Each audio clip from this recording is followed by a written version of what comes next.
morning, everyone. Happy Tuesday. I'm Lauren Conlin, and I feel like I was just live. I was just live a few hours ago. Sorry, I was eating. I feel like I have something in my teeth. Hopefully, I don't.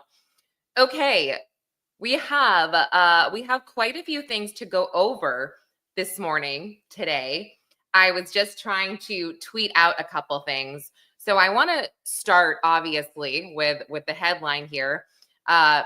The shooting in Midtown Manhattan. And I'm going to give some more details about what happened, what we know.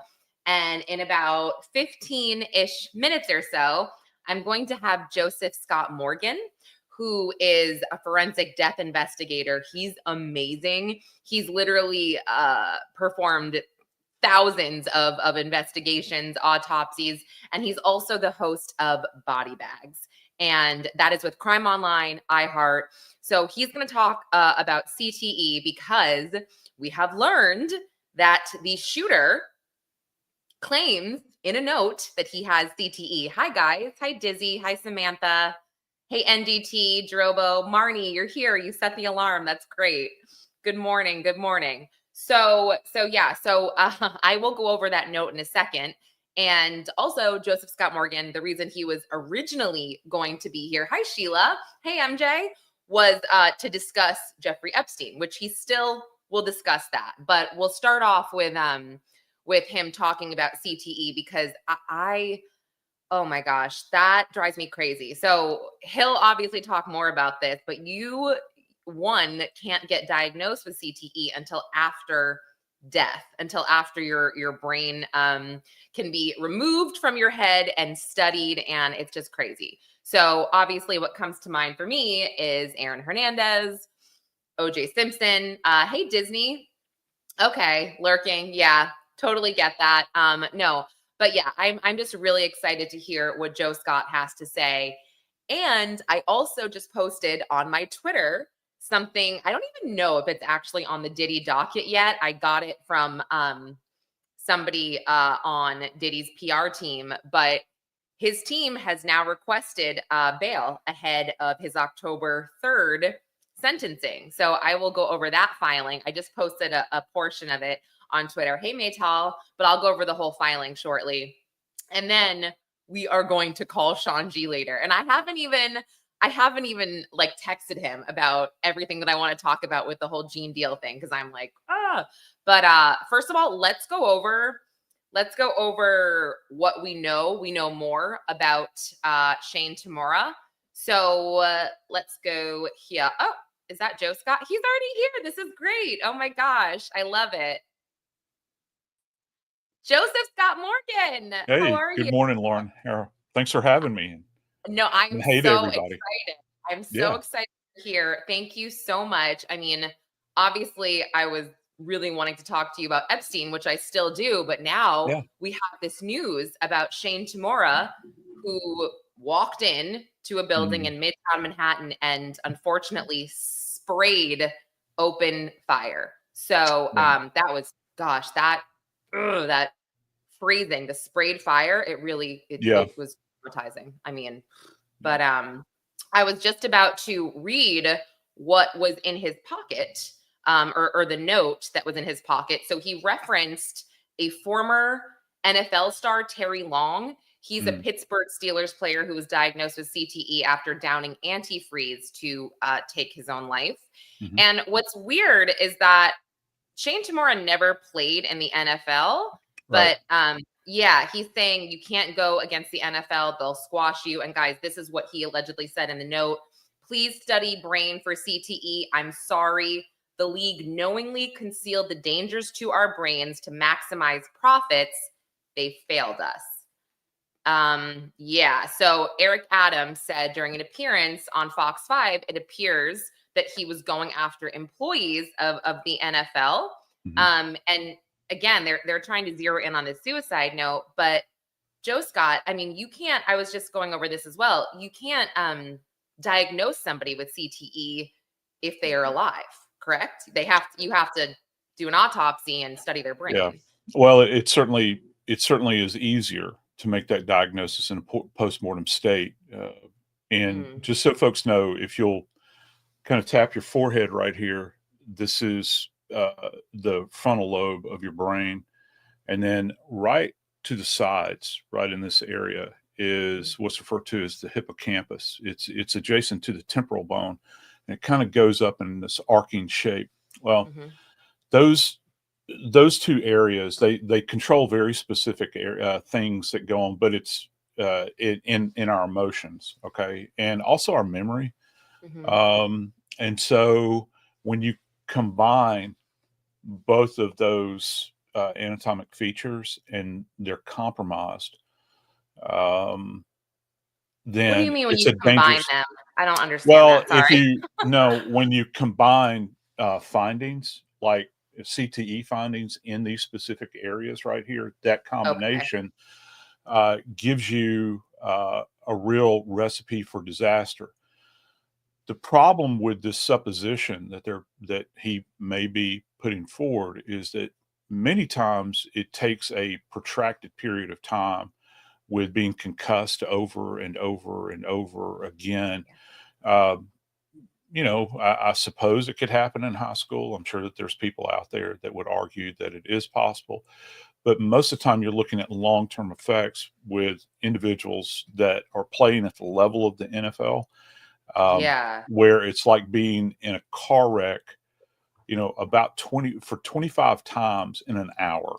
Okay. Particularly if you're a running back, which I think he was. Um, but at that level where you're just getting pounded on. So in the postmortem state, what the brain would have to be removed intact. Okay. Yeah. And first off, you have to understand, was there any kind of immediate trauma? And um, I have yet to hear what the location of his self-inflicted wound was. I don't know. Oh, Sorry about that. yeah. No, it's okay. I don't know if it was a shot to the chest or the abdomen, or if it was intraoral, or if it was, to the forehead or whatever. Yeah. That's going to make it a bit more difficult, I would think. And not to be, too over the top here, but I'll just go ahead and say it Yes. plainly. The- Yeah. Um, okay, MJ, hey Yeah. MJ, thank you Yeah. for saying chest. So Hmm. yeah, that's if in fact they decide to do a longer study here, uh, you could appreciate certain features in the morgue, particularly as it applies to the temporal bone. I mean, Yeah. to the temporal lobes, without completely dissecting the brain. At that point, what you would do is we take the brain, we fix it. Okay, Yeah. so it's kind of suspended in a solution. You have to wait for a protracted period of time. And what you want to do is, the forensic pathologist is great, particularly at OCMO in New York.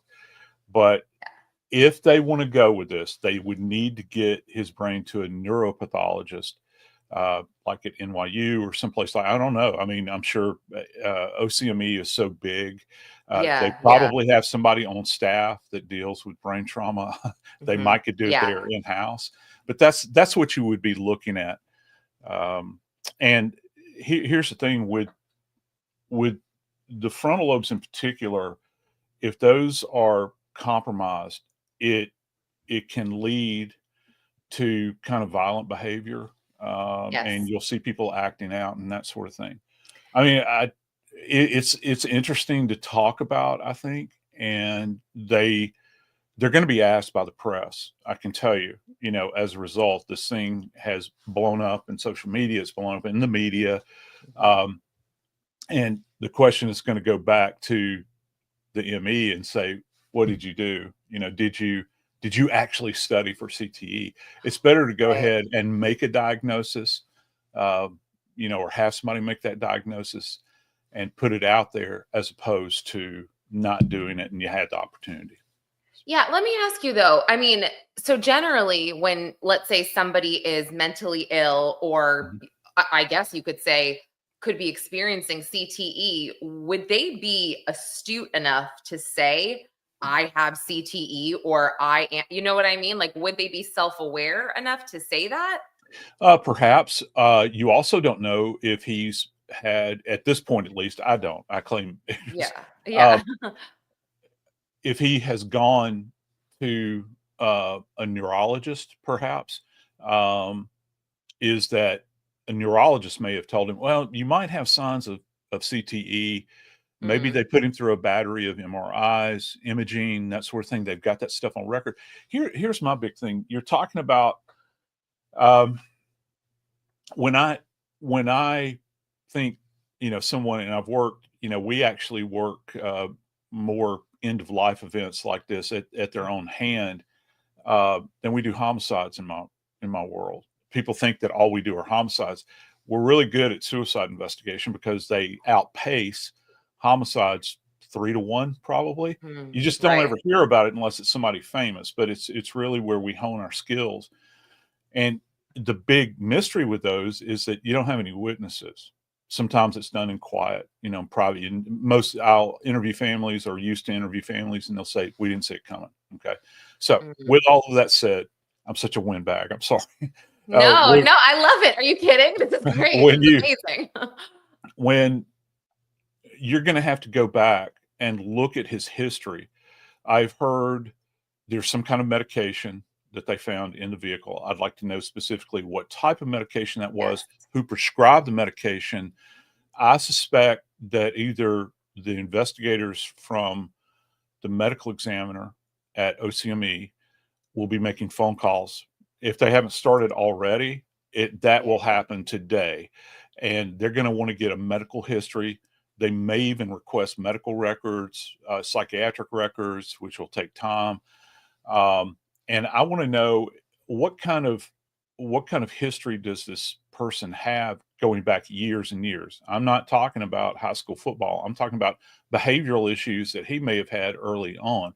I want to try to understand that, because it's real easy to set your default to CTE Yeah. and you say, okay, it was CTE, it's nothing else. Well, I Right. don't know. Maybe maybe he's jealous. Maybe he was pumped up his entire life, and this is about his ego. He should have made it to the NFL in his mind, and of course Right. that Right. didn't happen. So what else is he being treated for?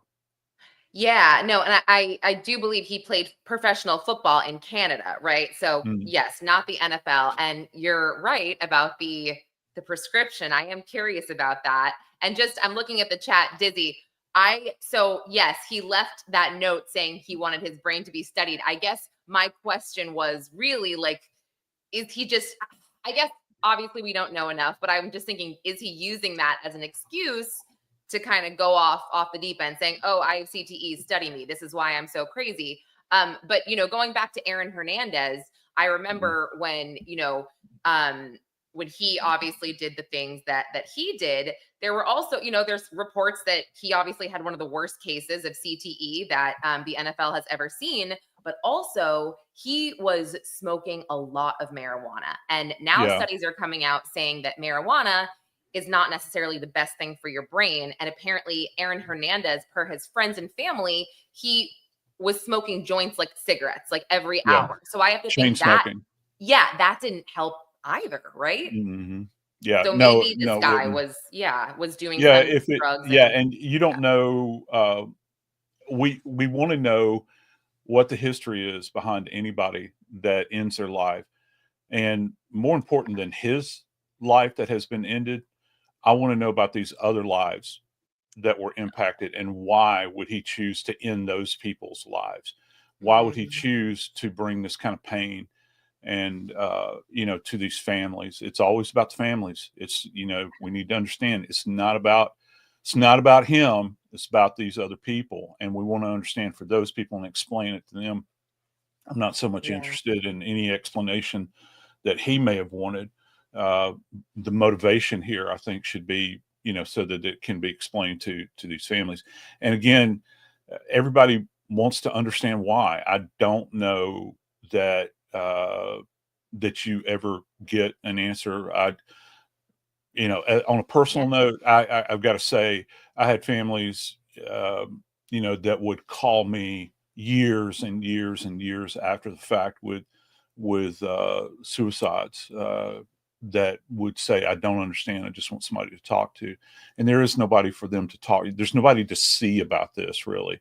You mhm, can just kind of yeah, offer up some right, kind of explanation forensically, but that really it's really dissatisfying, I think, for many people. And When you have Yeah. murder suicides in particular, which this is, that's doubly, it's if a person does it in solitary and it's that one individual, then, you know, yeah, they had a lot of problems, those sorts of things. But when it stretches out and it impacts and it results in Yeah. homicide and, violence upon other people that are going to have to live with it the rest of their lives, that's who you Yeah. really want to be able to explain it to.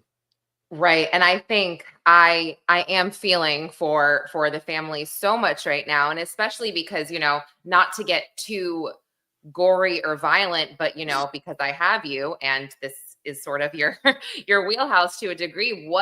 And I'm sorry for anyone in the chat, but what would an M4 do to a body? Like what would, and let's say the lobby. These are big buildings, right? I Mhm. mean, they're giant lobbies, but still they're still small enough. And if he's walking in and Mhm. just opening fire here, point blank at the cop, the woman behind the pillar got shot, and then he's spraying fire and he killed another man that we learned that worked at Blackstone in the lobby just from spraying fire. What does that do to a body? Well, you're talking about a round that it's measured two ways. The caliber of this round is if it is chambered for this, just because it's an M4 platform doesn't necessarily mean that it will be chambered for a particular round specifically. The most common round is going to be a 5.56, which is the military grade. 5.56 NATO is what it's called, and that's what our troops have carried for years and years, even going all the way back to Vietnam, the Hmm. classic M16. Okay, so Hmm. it's the same kind of round. It's tiny round. And it's 5.56 uh, millimeter, but in the imperial measurement, it's 0.223 imperial. So that's the caliber. And so you're talking about a tiny round that has a tremendous amount of volume to it. As a matter of fact, the round itself is literally the size of a 22 caliber bullet. You don't really associate that with a lot of devastation. But if this, for instance, is what's referred to as a frangible bullet, which means that upon impact, it it kind of fragments. Uh, I've seen these with the wound tracks where it creates, we kind of call it a lead storm inside the body. So you can see where it Oh. tracks in there. It kind of fragments within the body. And we always do x-rays. Well, Hmm. most offices do. You'd be surprised how many how many offices still don't have access to that technology. But Yeah. you can really appreciate it on X-ray, and you'll see this kind of lead storm inside of a body. Now, every now and then, the round, yes, Sherry, it's not as big as buckshot. I don't know what that is. Sorry, Yeah, the buck. buckshot's 32 caliber, and Okay. they're like uh, large. They're like ball bearings. And that's fired. Buckshot is fired from a smoothbore weapon. You're talking about a rifle round, so it has more velocity, and then it'll fragment. I just got Um, chills. I don't, oh my gosh. So something like this big can just, oh my gosh, that is so, so, yeah, so scary. yeah, Okay. and it's Oh it's gosh. devastating. It really is, and that's one of the reasons the round Yeah. was developed. It's a military grade round, and all of our weapons from every war. World War One produced the 30-06, which everybody has heard of, and the guys came home from that war, and it was actually used again in the Garand in World War Two, and like those old timers when they got home they Hmm. said, "Well, if I want to take up deer hunting," the lion's share of those grunt soldiers picked up Yeah. the 30-06. The same way with 5.56. It's something that's kind of bred. I was in the army many when dinosaurs roamed the earth, and Hmm. even back then, we were Dinosaurs. using You're funny. 5.56. That's just what we know. It's kind of that thing, and Wait, you have the you've ability. lived a million lives. Sorry to interrupt you. You literally have lived. I love And how I'm you say really, it. really tired. What? Are you literally here telling me about when you wow, okay. This is very fascinating. But I guess I'm just grieving for the families over and over again because these people can't they can't, it's going to be hard for them to claim their loved ones' bodies, right? I mean, if you're shot by pretty in close range, right? To with the M4, is that not gonna be Well, horrible? yeah, I mean, it's not gonna, it all depends on where they were Where? shot, Yeah, but I would imagine this is not gonna be like a big undertaking relative to identification of bodies. sure, right. We've come a long way since I Yeah. first started in the field in the early '80s, Mm, and, you'll be able to turn these IDs around pretty quickly. My heart breaks for the families, as it does anytime we have any kind of mass loss of life, whether it's floods or mass shooting or whatever the case, because this is, yeah, again, I always like to return back to the victims. This yeah, is, this is, this is what you see. And what you see in my world is, you see the pain with the families, you see what they're having to deal with. And their question um, is, why? And why is an unanswerable question. yeah. From a scientific standpoint, I hate that question because I never can give a solid answer to anybody. I prefer, No. what, when, where, how.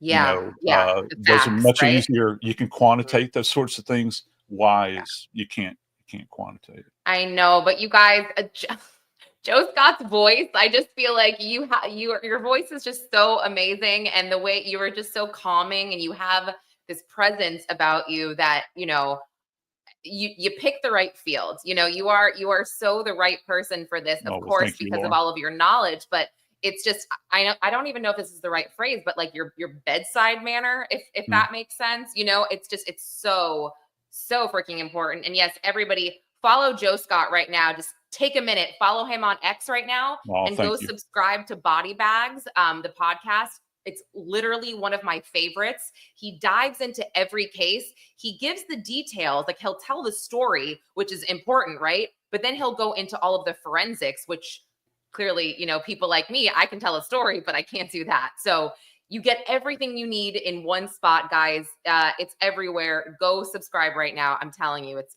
so amazing, and you get to hear his voice.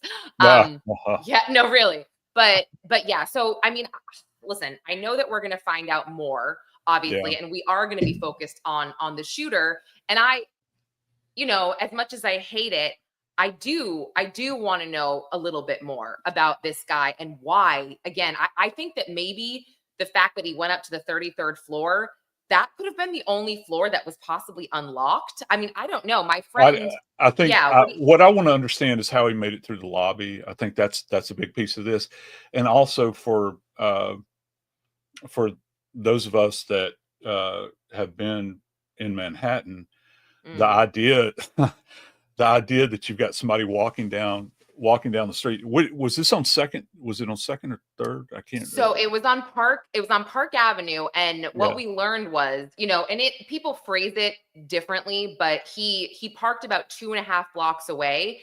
And the okay, way Park Avenue is in the 50s. And I used to do run the theater group at St. Bartholomew's Church, literally right next door. I spent yeah, so much time there. There is always so much police presence, Joe Scott, because yeah, you've got the UN that's a few blocks away. You've got St. Patrick's, which is on Fifth, a few blocks away. So there's a yeah, lot going on there, and all yeah, of these financial buildings. There's Citigroup, JP Morgan, like everything. So what yeah, he did was he walked 2.5 blocks, but he kind of walked across like a quad area. But you saw the images. He's just hanging out with the gun. yeah, But one thing I'll say is, all these buildings, including my husband's building, you can walk into the lobby. That's not an issue. Walking into the lobby, no problem. It's getting right. past the Getting what do you past, yeah. what do you call those things? The I don't Yeah, know. they have the barriers, Yes, whatever the the barriers electronic are. barriers, yeah. Yes, you swipe something. Okay, but easy to hop over them once you've shot everyone in the lobby and they're all hiding Yeah. from you, right? I But think the thing for me though is I'm thinking a guy walking through this area with a shoulder fired weapon. yeah, This is, and you can see it captured in the images, and that's completely outside what you normally expect. I mean, look, I've seen some yeah, of the craziest things. Even by my standards, my hometown is New Orleans. I've seen stuff that doesn't, compare to New Mm, Orleans. I mean, it rivals New Orleans, or it exceeds. My wife and I we had gone to noon mass at St. Pat's, and mm. we were we were essentially approached when we came out, after mass, and this lady chased us down the street saying that we were the devil. Yeah. So I don't know. It's an interesting world. My wife says hello, Yep. by the way. Oh, So tell Kimmy I said hi. I miss her I so will. much. Oh my gosh. Yeah, Yeah. yeah. You guys So are the worst texters, though. You guys are like, literally, I'll text you guys. I'll get a text back. I'm so surprised you text me back because you guys are like 2 weeks later. You're like, oh, hi, how are you? I'm like, well, I mean, I'm fine, but no, I'm just kidding. I'm old and tired. It's been a long summer. No, I love to give you crap because, Yeah, that's that's okay. just me.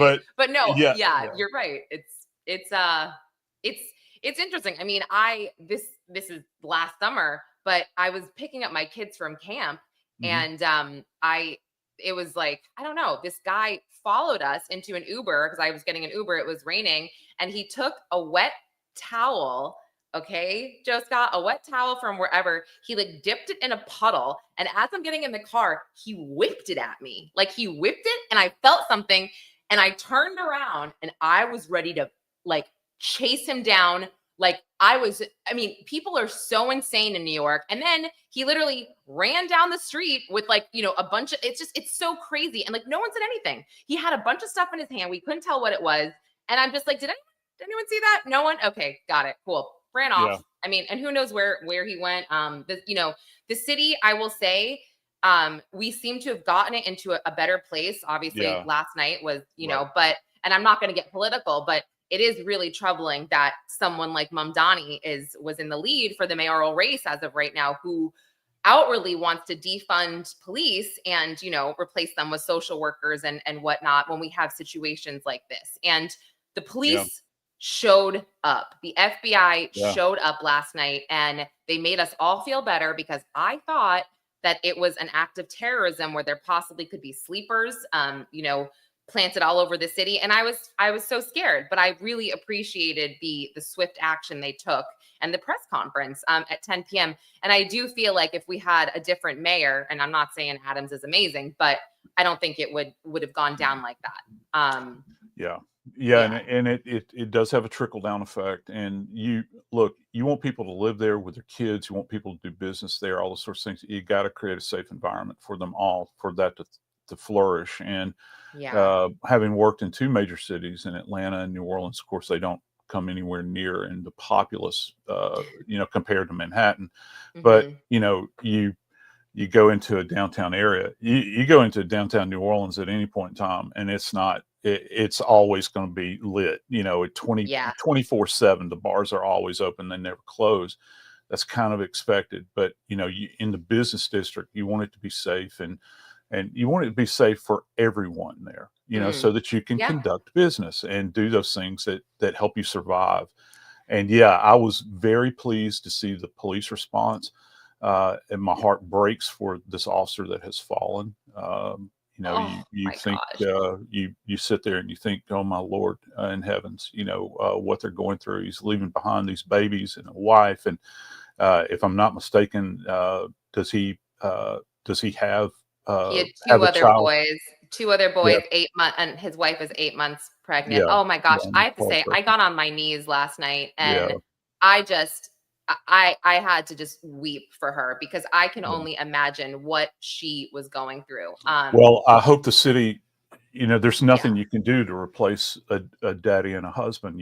There's No, nothing at all. I hope no. the city takes care of them. I really do, and I think Yes. that they will. NYPD, has a history.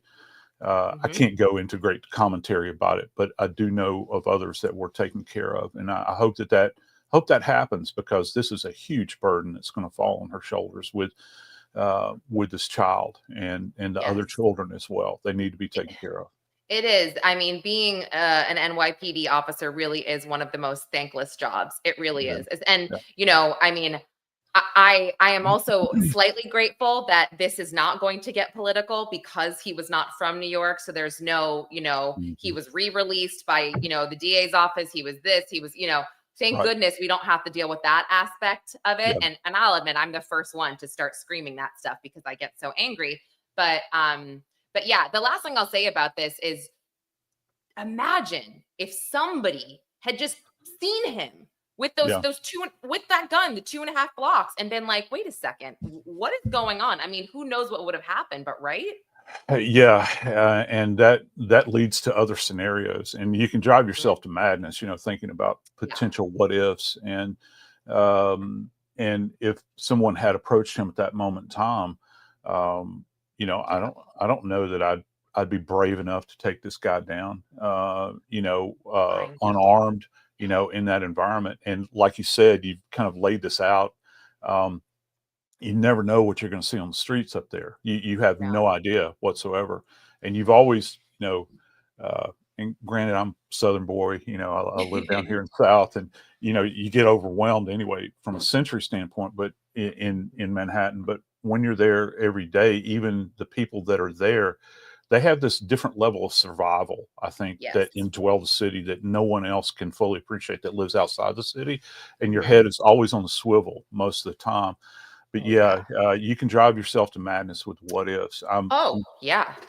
I mean, yeah, it's something, I tell my kids about it. I'm looking through my bag right now because I actually just replaced my mace. It's a yeah, wasp spray. This is like yeah, really, and it's so potent. Trust me, I accidentally sprayed it in my closet and I was like 6 feet away and I was blind for gosh, like half a day. But yeah, we talk about situational awareness, and that's something yeah, that you need to have, especially in New York City. yeah, And I just think about, I think about the 9/11 and the way these guys were so brave to, on the airplane, how they rushed mhm, the yeah, attacker, and they clearly saved lives in the Pentagon, right? And so I do think that, gosh, I wish that multiple men or women would have seen this guy and we could have stopped it. But I won't, yeah, yeah, I won't say the what ifs. But while I have you, because this is what, I was wanting to talk to you about mhm. was Jeffrey Epstein. And Okay, I think sure. that what you have to say about Jeffrey Epstein's death is so interesting. And guys, just to let you guys know, Joe Scott does not think it was a suicide. So please just share your thoughts on why. And I know that Mark Epstein, his brother, has actually said, both the New York City pathologist and Dr. Bodden came out of that autopsy and said, Mhm. yeah, we can't conclusively say it was a suicide. We can't. No, no, it and look, it's not it's not about politics relative to this. No. Um, it's about what the science reveals. I think that Dr. Hmm. Bodden saw that. Now, listen, you have to look at the other side too. Dr. Sampson did the autopsy at OCME. Here we are talking about OCME again. Uh, Yeah. uh, and her conclusions were different than Dr. Bodden's. Now, Dr. Bodden was physically present in the autopsy suite at the Yep. behest of the family. Now, Yeah. I've heard Dr. Bodden speak. I know Dr. Bodden, and his wife, Linda. Any of you guys have Linda's great. seen Yeah. her in the past on Long Crime Network. I've been on with her many times. But that aside, when you look at the science of this, it kind of runs contrary to everything that you learn working in the morgue, okay, and that you learn out in the street as an investigator. Let me kind of tell you what my background is relative to this, and Yeah. we can.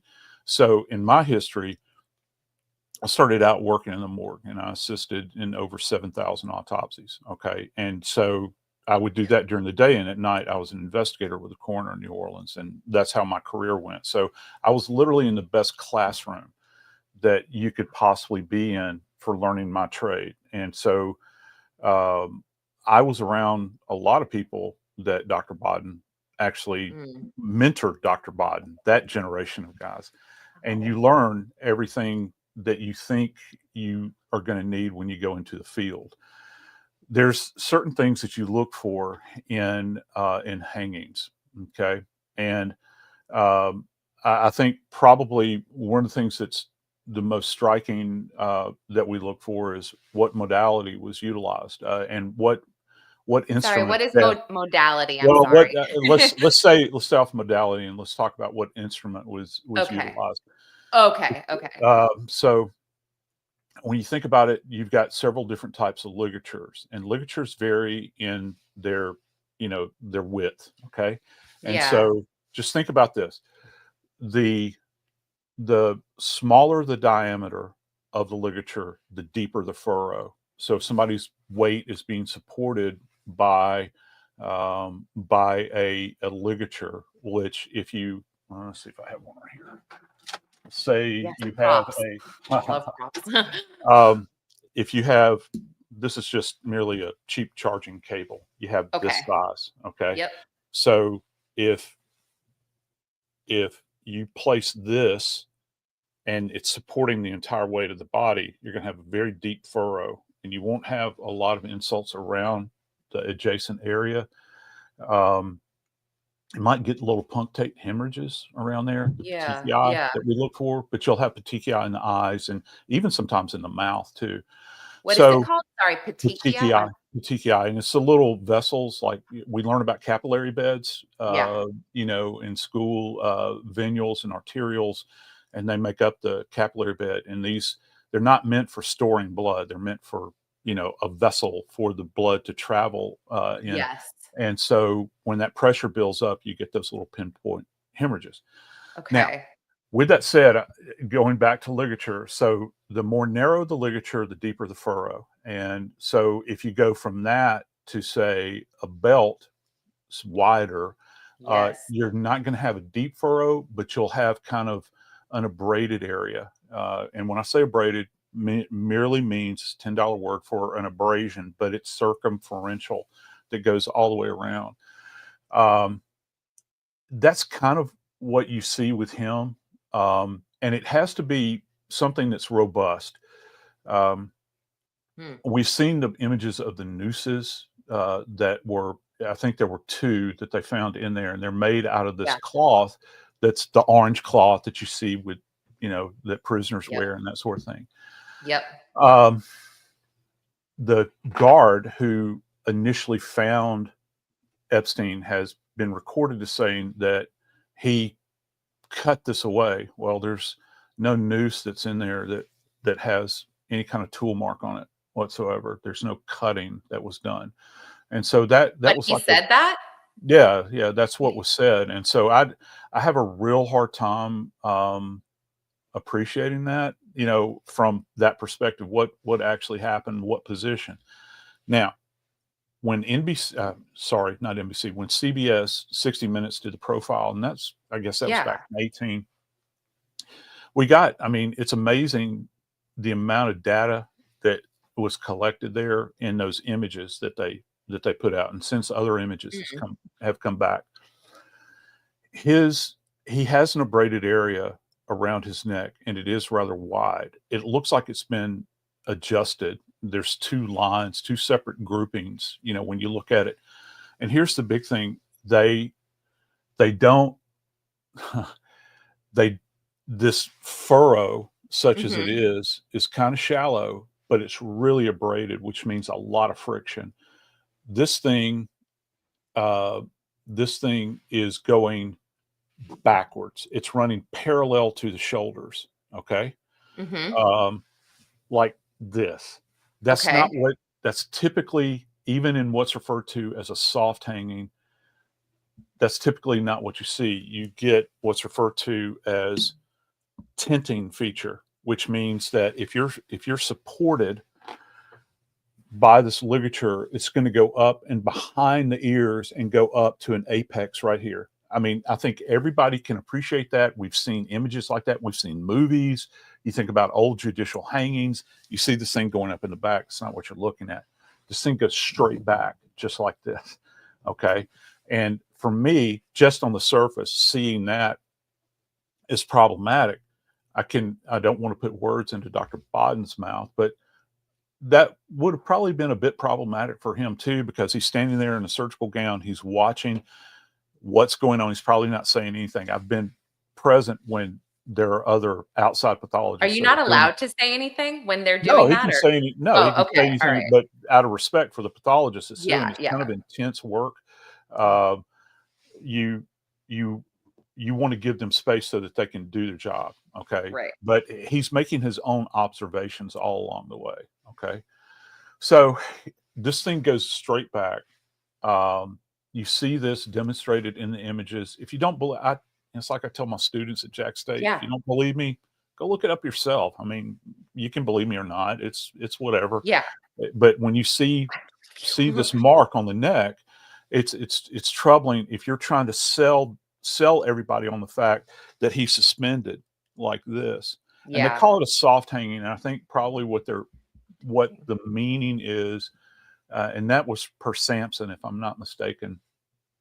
Um, Well, so when are you kind of saying, sorry to interrupt you, that Mhm. somebody that this right here, straight back, would align with somebody strangling him from behind, like coming I up think behind? that I think that it would be more consistent with electric strangulation.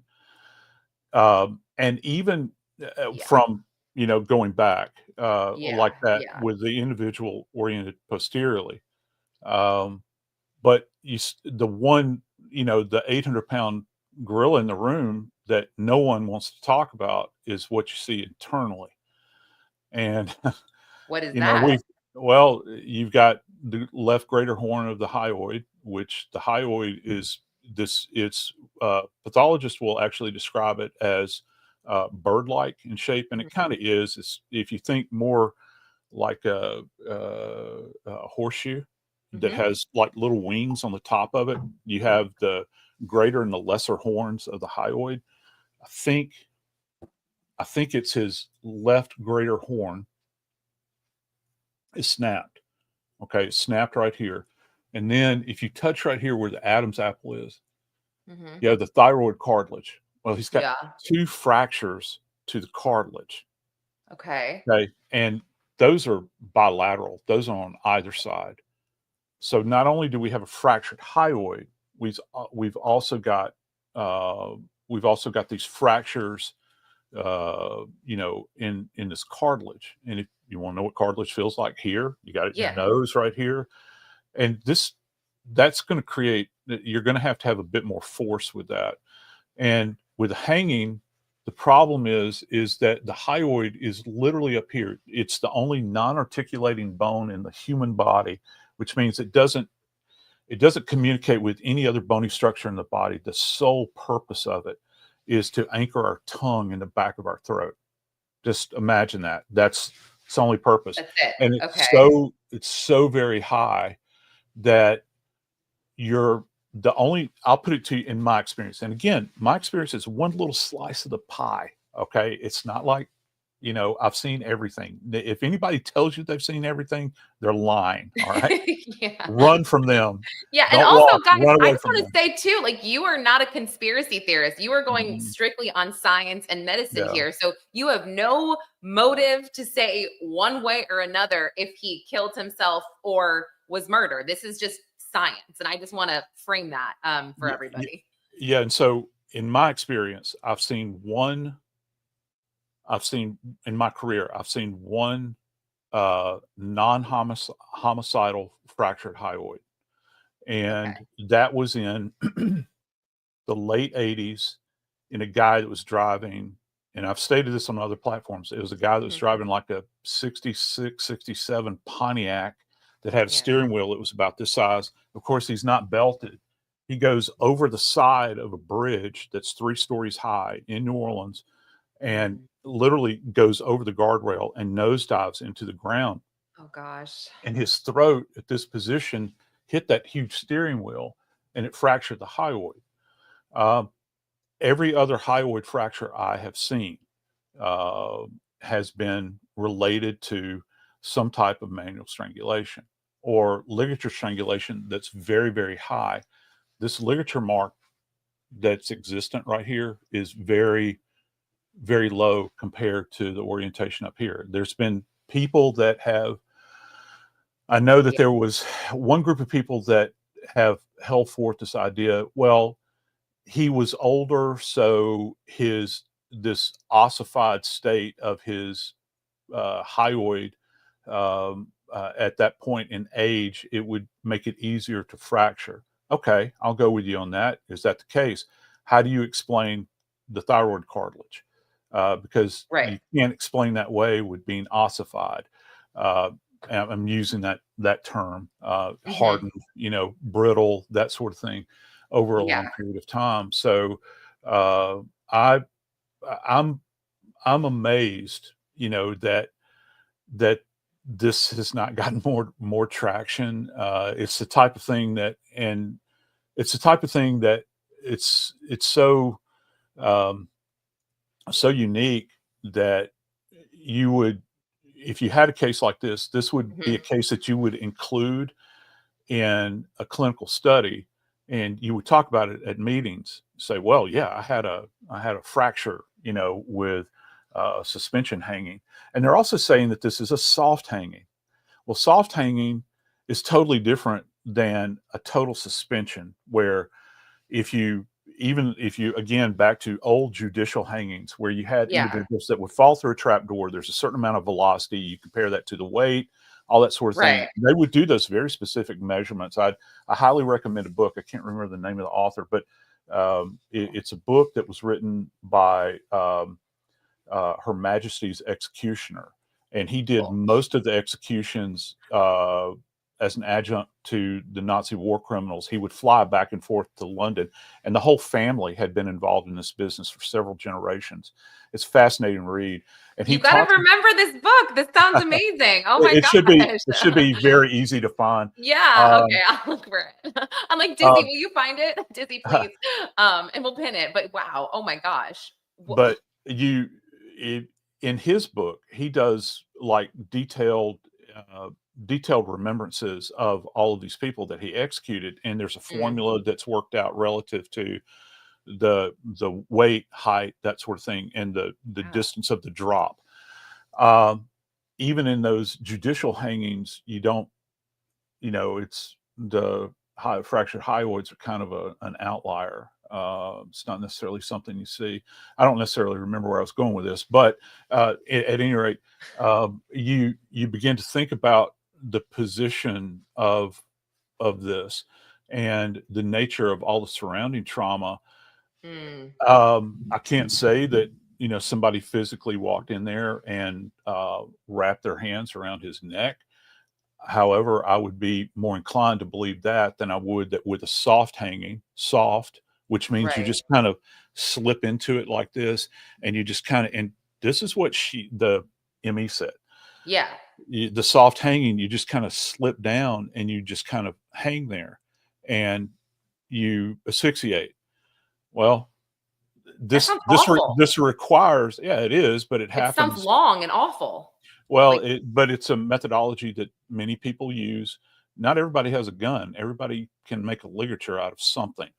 And well, so, character witnesses say Jeffrey Epstein was a huge wuss. If you so just and I've said that before, huge wuss. Does he sound mhm. like a guy who would sit there and like wait for himself to asphyxiate? I mean, probably not. That doesn't prove anything. Obviously, what you said proves more. But did you see what Sherry wrote? The based on the ligature mark on the neck, the person who, let's say, we're going, this is a murder, who did this is taller and had more force on the left side. Does that make sense? Well, yeah, Or it used more can. force? And Yeah. and again, if you're utilizing this ligature, Hmm. this is this is this is my my supposition is how does this force, which the ligature is down in this range, how does this force impact from That here to right. this area up here? It has to have a kind of a direct kind of thing like this. This is called a C clamp, like this. This is called, you've heard the term, people use it in moments of rage to say, I just want to throttle that guy. Well, this is throttling. You can either do it Yeah. anteriorly, like this, like in a horror movie or some old black and white, Yeah. Yeah. film noir, like this, or you can do it posteriorly from the rear where the fingers reach around. And there's a tremendous, and it's a squeezing event, and it's, and that's why it goes so high up. You've got you've got your fingers here. You've got 5 layers as opposed to 1 layer or one element. Like with a ligature, it's one. With a squeezing event like this, you've got multiple Yeah. Yeah. facilitators of force that are clamping down. It just doesn't ring accurate, for many of us. And I've talked about Right. this with colleagues. It's not just me, that's Yeah. out No, there I that know. talks about it. It's baffling. Um, But like, the other what do you think, let's say we're going with that he was murdered, Joe Mhm. Scott. What do you think? Would we see fingerprints? Would we see imprints? What do you think they used? I mean, you said it uh, was thicker like a belt, right? The imprint a bit. well, I don't, that's the interesting thing, because we Yeah. haven't learned a lot about this material that was in. Yeah, And of course. here's the other very confusing thing, and I want Yeah. everybody to really latch on to this. I've worked I've worked a lot of cases in correctional facilities, hangings, Mm, okay? I've worked yeah. homicides too. Um, I have never, ever seen a cell, a pod that is in such a state of squalid Yes. existence.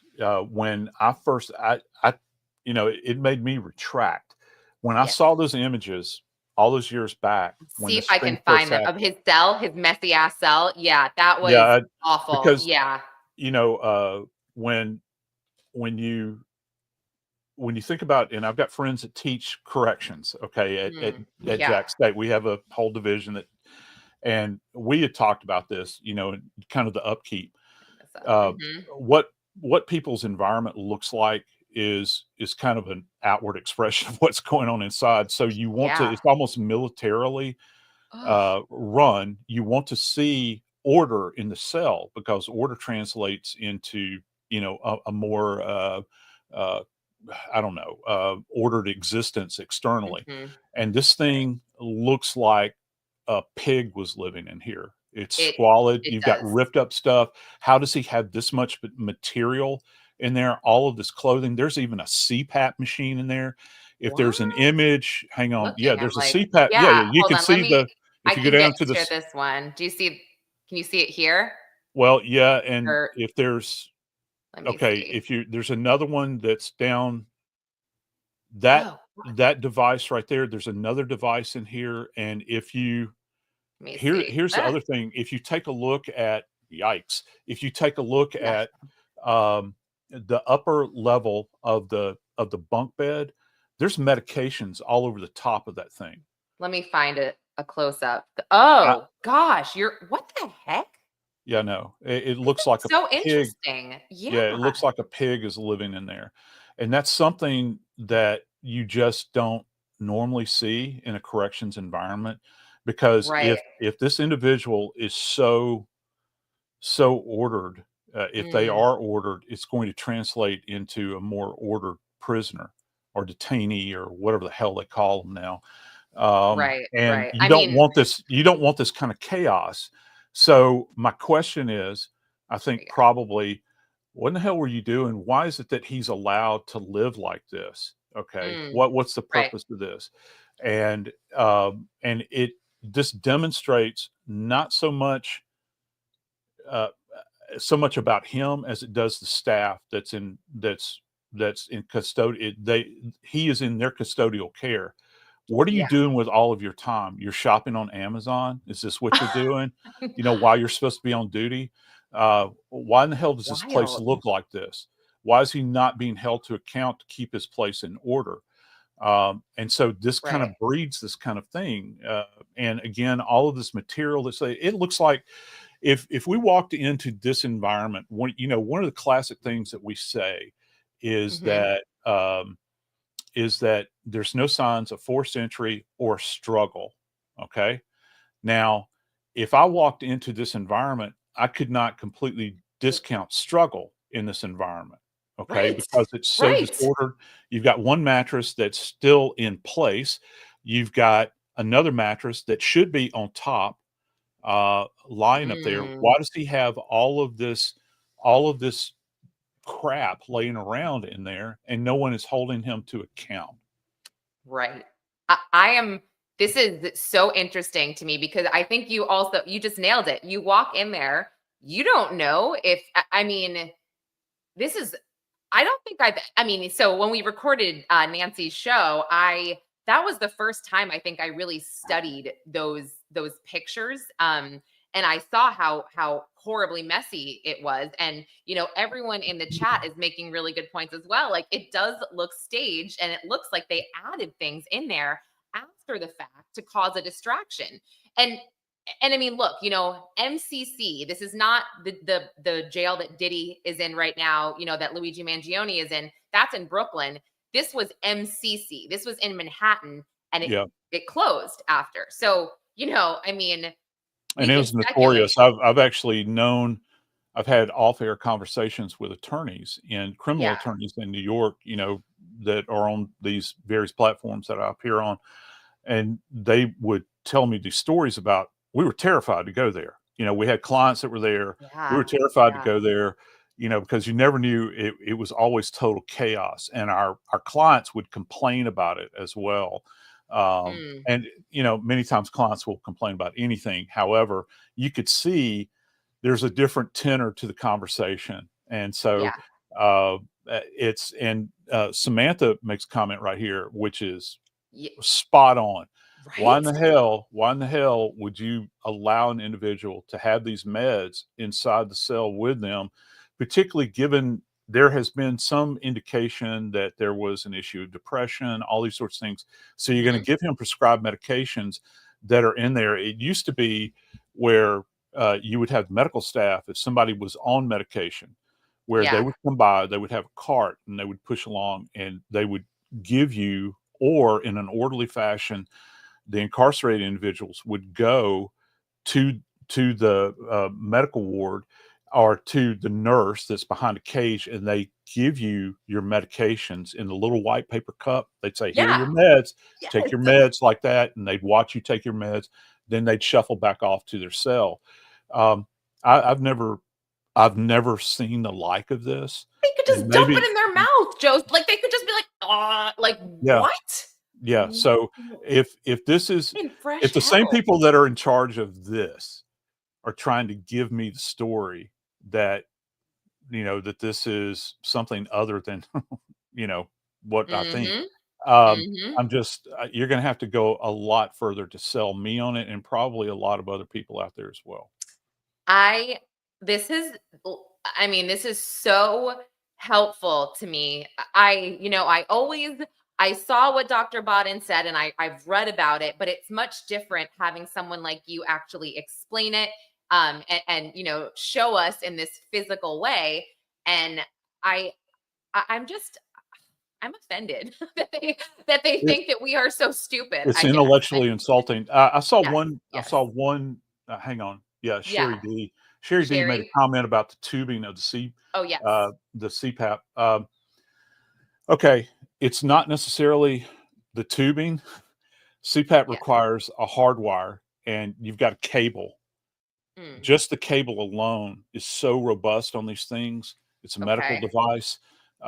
That was, and I think I saw it coiled in there adjacent to the machine, and you'd have to go Yeah. back through the images. There's one where Let me see. there's actually kind of a bird's eye view of this thing, Look. looking down on it, and no, it's not. I don't know what this is at the base right here, but there's another. If you look at, like, the image that we're looking at right now, if you look at almost the What if 5 or 5:30 position, you can see another. what is that?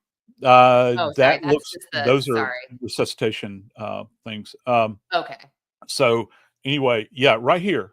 Okay, Okay. there you go. It's at the 5 o'clock position, right Okay. there. Do you see that electrical cord right there? And there's actually a paper cup that's Yes. wadded up in the Right. midst of it. Yes. Wow. That, I've had people that have been killed with electrical cords, Oh, and he has access to that. That's inside the cell with him, and none of this necessarily points to a homicide.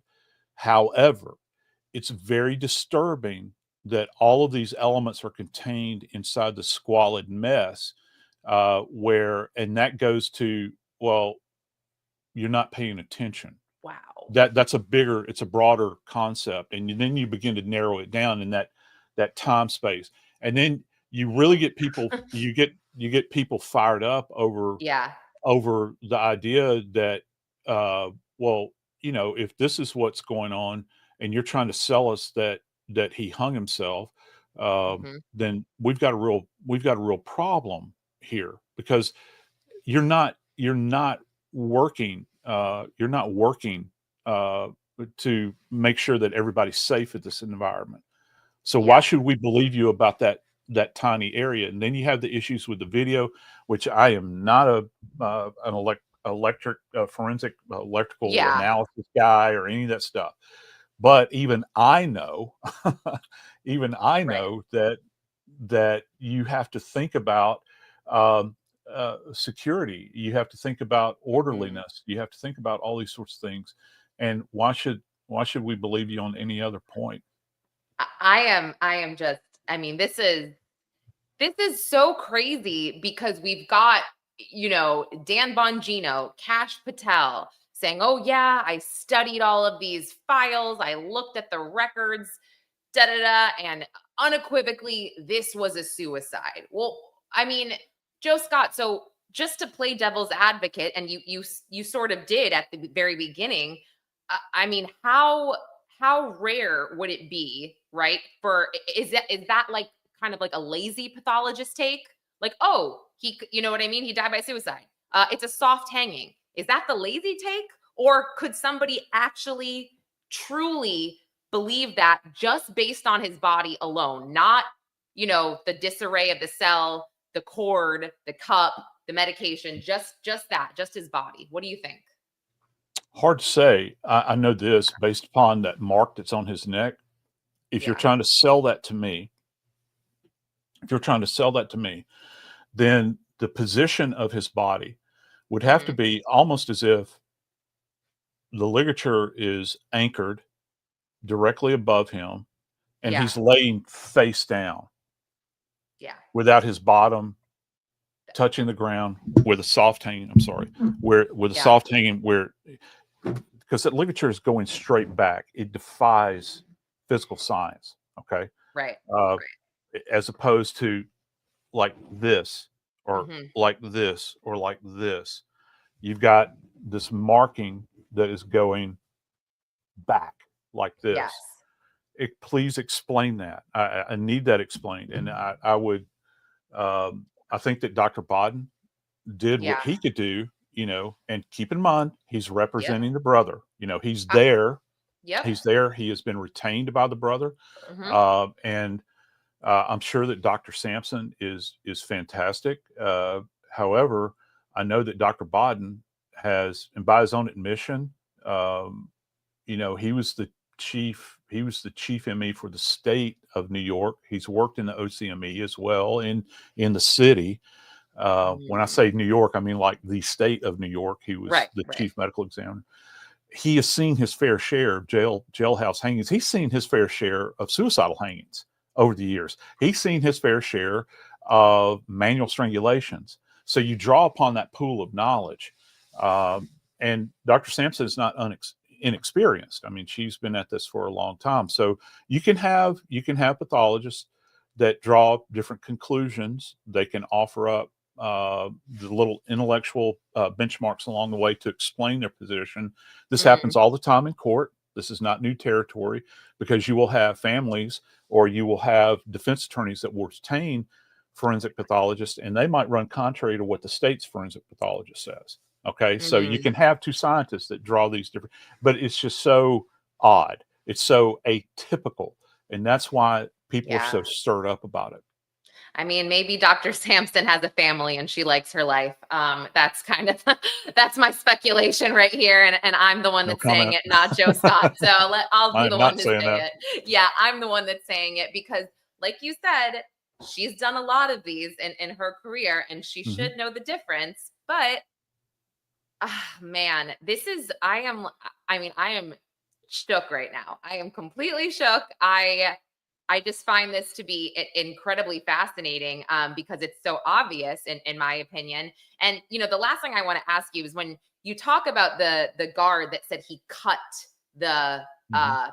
sheet or whatever, um, there were no sheets found that were cut. Am I right? We've gone over this. No. That's what I understood. Okay. As a matter of fact, there's one there's one fashioned noose that's laying on the floor. I saw the image of it, and you can Yeah. see it's tied, and you can see the hems in the thing where it's actually hemmed on both Yeah. ends. You can tell a blade has not been put to that.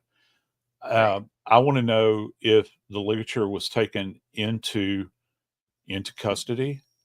Let me. Oh, Was let it me find the thoroughly other pic. examined?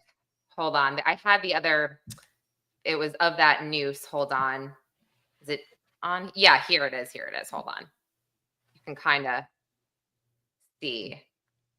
Uh, you see Yeah, that? that I mean, it doesn't. I can kind of close up as much as possible, but you can't. no, if that's a slip knot, then Yeah. that has not been cut away. And if you uh, one of the things that that you want to do is examine this thing. How was it tied? I would like to know. I mean, you would expect to find his DNA on that. Okay, anyway, because he's Mhm. living in proximity to it Yeah. in this squalid pigsty.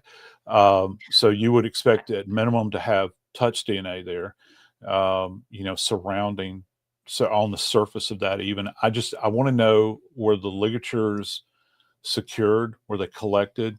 The OCME investigators I know came up after the fact and took photos of the cell. And in their Mm. defense, you when you're an investigator in the medical legal world, many times you're going back to a scene and there's no body. The person has been taken to the hospital where they were later declared dead. So it's Yeah. kind of hard to contextualize the scene without a body, but you want to go in and document. I'd like to know, first off, all of those medications, were they collected? Were they inventoried? Who prescribed them? Did you have what was missing? What was not missing? Do all of them belong to him? Did he get them from somebody else? I want to know Yeah. specifically about the tox screen, what was on board, which I think, obviously they've done. I'd have to reflect on that because I don't have uh, a memory going back Yeah. relative to that. I'd want to know who else previously occupied that space that would be familiar with that space. There's been a lot of talk about a former cell mate in there. Yeah. The Um, cop or whatever, the former cop. yeah, That. Yeah. Yeah. I'd Right. want to know uh, uh, a lot about that. I want to know how many other nooses were fashioned in there. Well, Okay. Sheila said I mean, and I don't know if it's the picture or whatever, but it does look kind of big to go. I don't understand. Like, so what is you just make the knot, you push the knot? Because look how big that Mhm. looks. That Yeah, wouldn't. if it's a slip knot, yeah, you would increase tension on it, Yeah. so that Okay. it fits, and then you have to have you have to have how many times we've heard this relative to LISC, you have to have a hard Yeah. point. You have to have Yeah. an anchor point. Remember with LISC, we've Right. talked about that the data that came out and the evidence has nothing to do with this. I'm just trying to tell people that Of you have course. to have an anchor spot to tie these things off on. How many of these things were tied off in there? Because I've seen all manner of cloth. Just looking at that environment, you've got cloth that is like wrapped around the the ladder that's going up on the Mm, top bunk. There's yeah. another tie off point that's on the cell window where you've got this material tied, the same kind of material.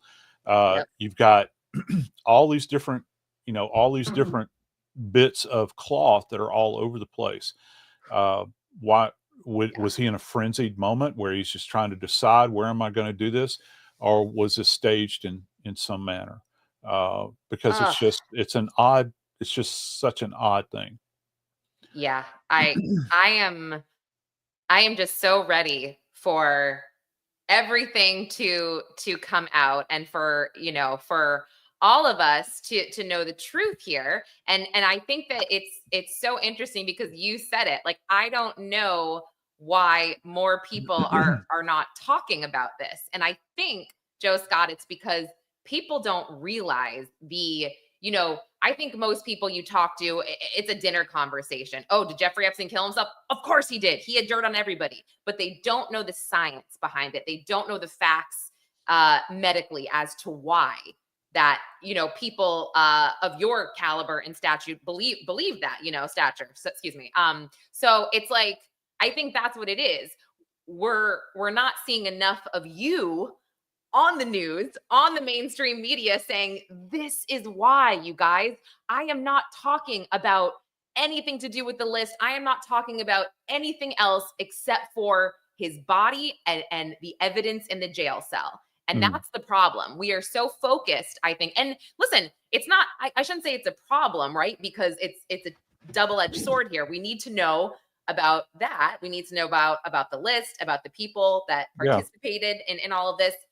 But we also need to know, what happened to Epstein and this is, why. and you have to understand, this is, I hate to use the term moving target. It's not really a moving target. You have multiple investigations that are going on. My little piece of the pie that I'm interested in. I mean, as just an average everyday person, I'm interested. It's salacious, to think about all of the different conspiracy theories, and they might not necessarily be conspiracy theories, and to think about, these young girls, and I'll call them girls, not women, that were harmed. I want to know about that as a citizen. I do want to know about that, but in this context, relative to him, this is kind of where I want my understanding to be, because I'm not qualified to talk about, the rest. I can speculate just like anybody else, water cooler talk or coffee pot talk. But it doesn't marry up. I first, let's see, the first time I started talking about this was he died on a Sunday morning. I did a call in to HLN. HLN was still a thing then. Yeah. And I was on with Elizabeth Pran. I'll never forget it, because her husband's a baseball pitcher with the Braves. I was like, wow, I'm going to get to talk to his wife. Yeah. And then they had me come into the studio the next Sunday. So, and this is back in 18, I guess. I've been 19. doing this. 19, I've been doing this for a while. 19, I'm sorry. I've been doing this for a while and talking about it. And it's like, all the other stuff, along with it, it gets lost in the static. I think that people that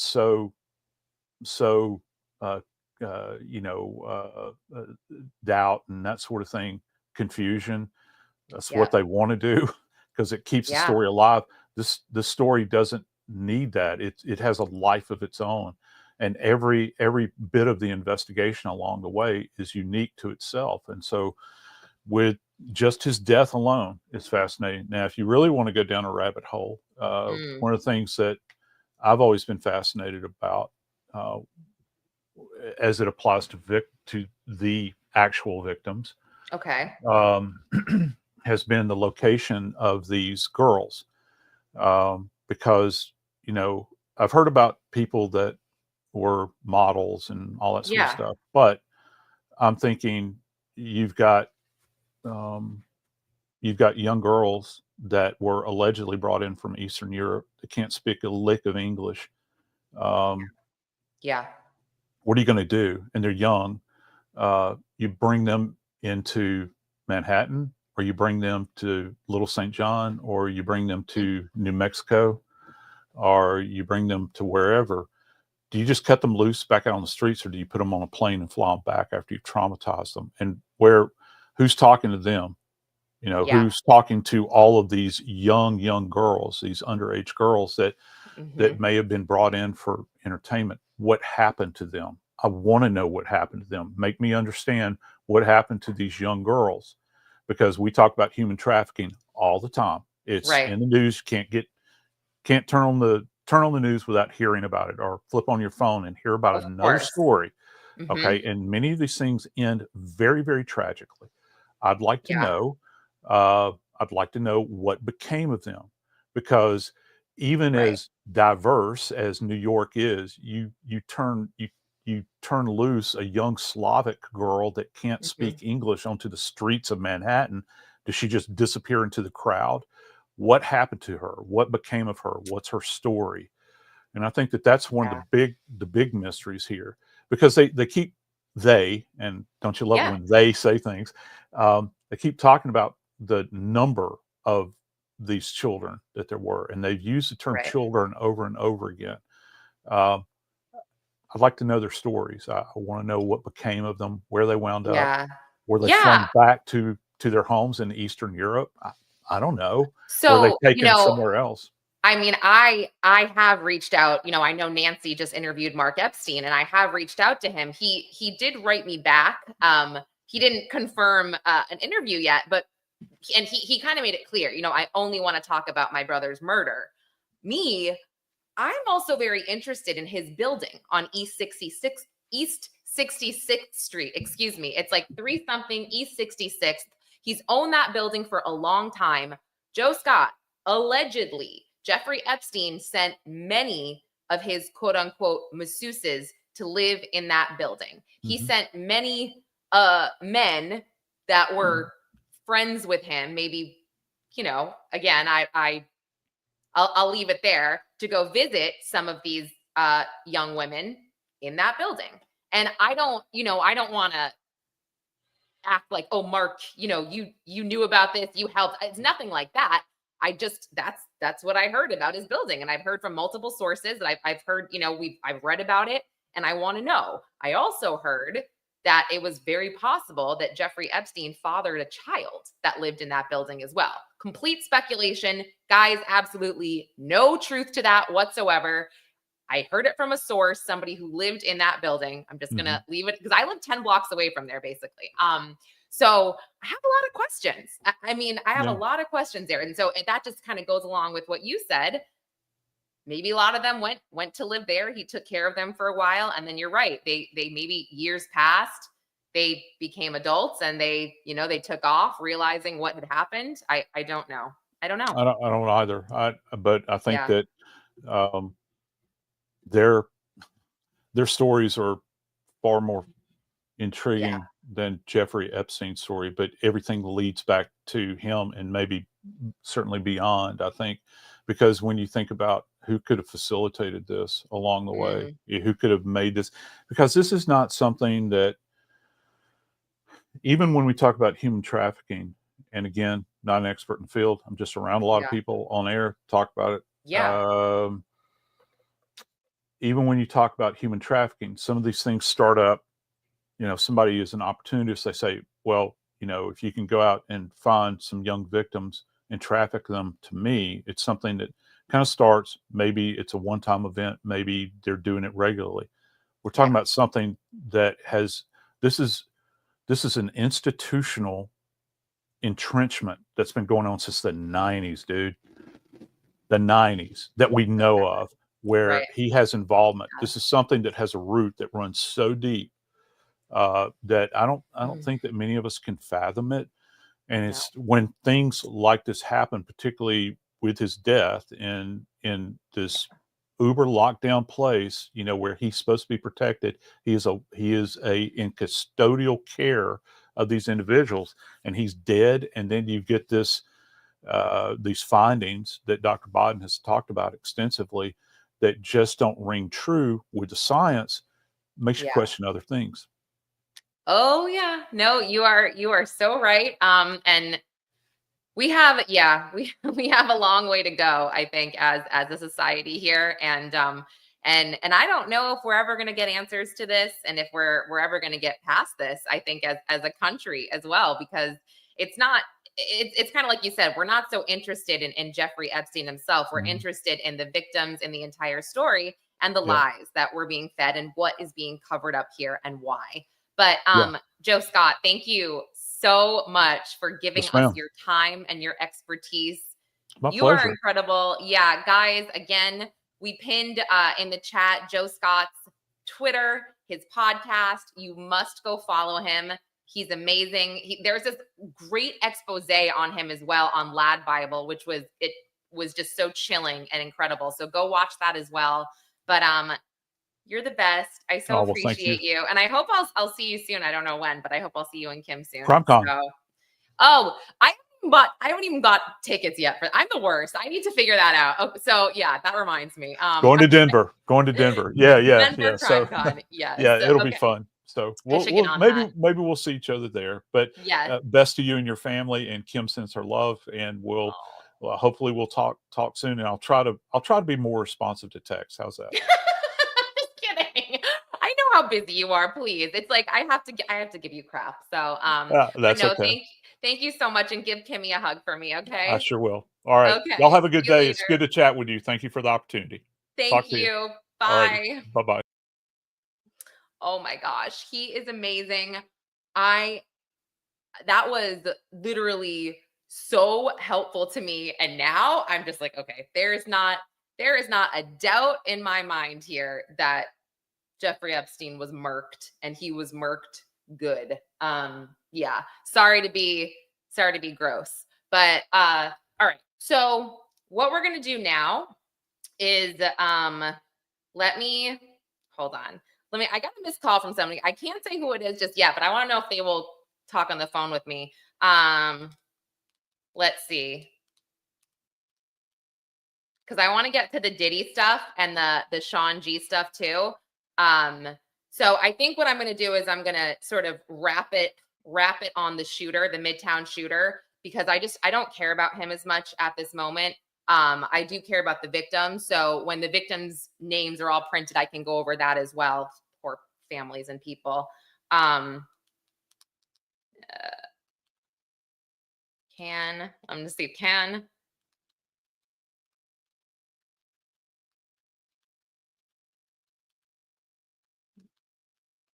Okay. So we'll go over the Diddy filing, and I'll also send, oh, thank you so much. I'll also send a chat to Sean G, because I really want to know the details here about what is going on with him and Gene Deal. But let me pull up the newest filing for Diddy. All right. Dragging that here. I'm so bad on my computer. Gosh, Joe Scott is so amazing. I am so obsessed with him and just the way that he relays everything and just the way that he explains it and his voice. I love him so much. But dude, the government thinks we're idiots, and that is clear at this point. It's so wild. My goodness. All right. From my computer. Gosh, am I good? Okay, here we go. Bail conditions. It's uploading right now. Here we go. And look, if you have been participating in this stream, in this, these live streams I've been doing and some of the discussions around Diddy, we are talking about this case, strictly as it pertains to the law, the trial itself, case law, other people that have been accused or convicted, I should say, on prostitution charges or violating the Mann Act, and they have all been released on bail, and or let's say pending sentencing, whatever. So Diddy, however, was not released on bail when he was acquitted. Oh, let me change the banner. Sorry. Let me see. Diddy docket. One more, what should I call this? One more bail motion. New motion for bail. I've typed before, I swear. Okay. Here we go. Okay. So yes, so he was not granted bail. And again, most of you know this, the judge cited that he was violent by his own admission, the defense's own admission. He's a violent guy. Plus, there was letters from Cassie, from Chef Jordana, etc. Well, yeah, Dizzy, I think that is his fifth bail application. You're totally right. So now, this morning, and again, I don't even know if this is in the docket yet because it is so fresh, but let's go through it. So this is from Agnifalo's office, and it says Sean Combs, through his counsel, moves for his release on appropriate conditions in advance of his sentencing hearing scheduled for October 3rd, 2025. Title 18 U.S. Code gives the district court the authority to release a person otherwise subject to detention, meaning he's going to get some time, pursuant to section 3143A2, where among other things, quote, it is clearly shown that there are exceptional reasons why such person's detention would not be appropriate. Skipping through that, there are exceptional circumstances warranting a departure from mandatory detention and ensuring that Sean Combs is released. So first is shown below the history of the Mann Act, as well as how it's been prosecuted over the last several decades, clearly indicate the exceptional, indeed unique, nature of this case, specifically the prosecution and continued incarceration of a customer of services provided by a sex worker to a third person, rather than of a defendant profiting financially from the business of prostitution. Okay. Sorry, I'm just texting this person one more time to say, you can even come on and explain the motion. You know what? I'm just going to send this person just a link, you know, just for fun, just in case.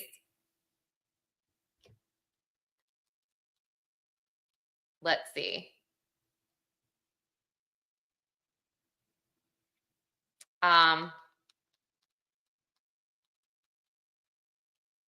Sorry, guys. Pause.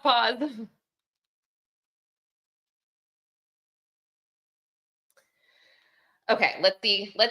I have a feeling, I don't know if this person will join. I have a feeling he's being very careful, but let's see. Okay. Hey, Gary, what's up? Hey, Milton. All right, let's go back to this. Okay.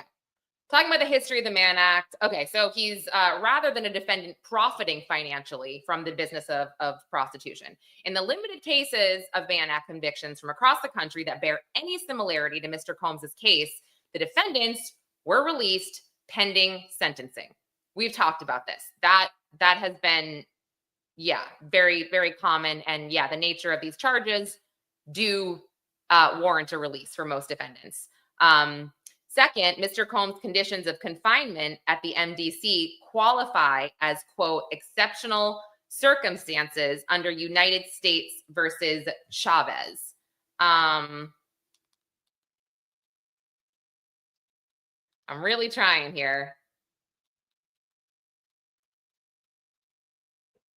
Okay. Exceptional reasons in this case justify release under section 3145C. So, as noted, there are several exceptional reasons justifying release. First, in the history of the statute, the Mann Act has never been applied to facts similar to these to prosecute or incarcerate any other person. Okay, fair. Second, in any somewhat similarly situated cases to this one, all the defendants were released pending sentencing. Third, under Chavez, Mr. Combs' conditions of confinement at the MDC, for the past 11 months, justify release. Okay. Yeah, they're saying he's been locked up for 11 months. So isn't that enough for now until sentencing? Let's see.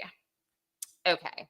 As Judge Furman noted in Chavez, the Supreme Court has never addressed the meaning of exceptional reasons provision, and the Second Circuit has addressed it only sparingly. The provision was first addressed by the Second Circuit in United States versus DeSama, where the court observed in, quote, either statute nor case law defines the circumstances which may qualify as exceptional reasons permitting the release. Okay. Oh, and then it goes on to say that the court further stated that a case-by-case evaluation is essential, and it is not our intention to foreclose district judges from the full exercise of discretion in these matters. Let me read that again. It is not our intention to foreclose district judges from the full exercise of discretion in these matters. Okay. What? Oops, sorry. Let me silence that. Okay. That's interesting. All right. Sorry, I'm just trying to process that. So it's kind of just like, yeah, we're the judges, it's essential that it's case by case here, but we don't want to give these judges, full discretion. I guess that sort of makes sense. The United States versus Leah decision, and because they should be going off of the case law as well. That's natural. The United States versus Leah decision gives a trial court, quote, wide latitude to determine whether a particular set of circumstances qualifies as exceptional. The circumstances here are by definition exceptional in that there has never been a Mann Act prosecution remotely like this one. Okay, I have not researched, but I trust them. Fine. Okay. Let's see. Chavez decision further noted that the circuit's only other published decision addressing the meaning of exceptional reasons, going back to another case law, the Court of Appeals found this was clearly erroneous. Oh, wait, it says the district court found exceptional circumstances because the defendant was a student enrolled in community college, was employed full-time, and had no prior convictions. The Court of Appeals found this was clearly an erroneous interpretation of exceptional reasons, noting that the test under Section 3145 is necessarily a flexible one, and the district courts have a wide latitude to determine whether a particular set of circumstances qualifies as exceptional. The Court of Appeals found, however, there was nothing exceptional about attending school or being a first-time offender. Similarly, in the unpublished decision of the United States versus Cologne, the court observed that supporting one's family, being employed, and complying with the conditions of supervision are likewise not exceptional reasons for release. And it sounds like this guy got released anyway. Yeah. So let me go through the proffered reasons here, specifically the exceptional nature of prosecuting and incarcerating a person convicted of paying for sex services to be provided to his girlfriend, as well as the exceptional circumstances facing Mr. Combs at the MDC, given the truly unique circumstances of this case, are specifically the type of exceptional reasons that justify release under Section 3145. Far from being routine bases typical of many defendants, the reasons here present unique circumstances that are found in virtually no other cases. We address these exceptional reasons in turn. And then it says the underlying facts make this prosecution and continued incarceration exceptional. So, oh boy. Now, oh my goodness, it goes into, let me get this page up for you guys, because now it goes into some personal details about Cassie and Diddy. Here it is. Okay, so you can see that right here. It says Cassie Ventura and Sean Combs went to swingers clubs and they had threesomes. Miss Ventura consistently expressed interest and enthusiasm in her intimate life with Combs, including what they called freak-offs. Jane and Sean Combs had threesomes as well. When Jane and Combs watched pornography together, Jane testified that she contacted two different porn stars and invited them to join her and Mr. Combs. Both Ventura and Jane testify that they very often would see the same men over and over for years. July of 2024, Jane testified, for instance, that she suggested to Mr. Combs that they call Paul. Jane explained that she told Combs she, quote, missed Paul. Ooh, we're going into testimony here. Okay. When asked why she said that, she responded, quote, because I did. This was a lifestyle, one that both Miss Ventura and Jane chose. One they all, as grown adults, had a right to choose. Like many aspects of sex and intimacy, it was not without its complications, bouts of jealousy, and at times its frustrations. But that is a hallmark of any serious romantic relationship, and that is what these were. Serious, long-term romantic relationships. Whoa.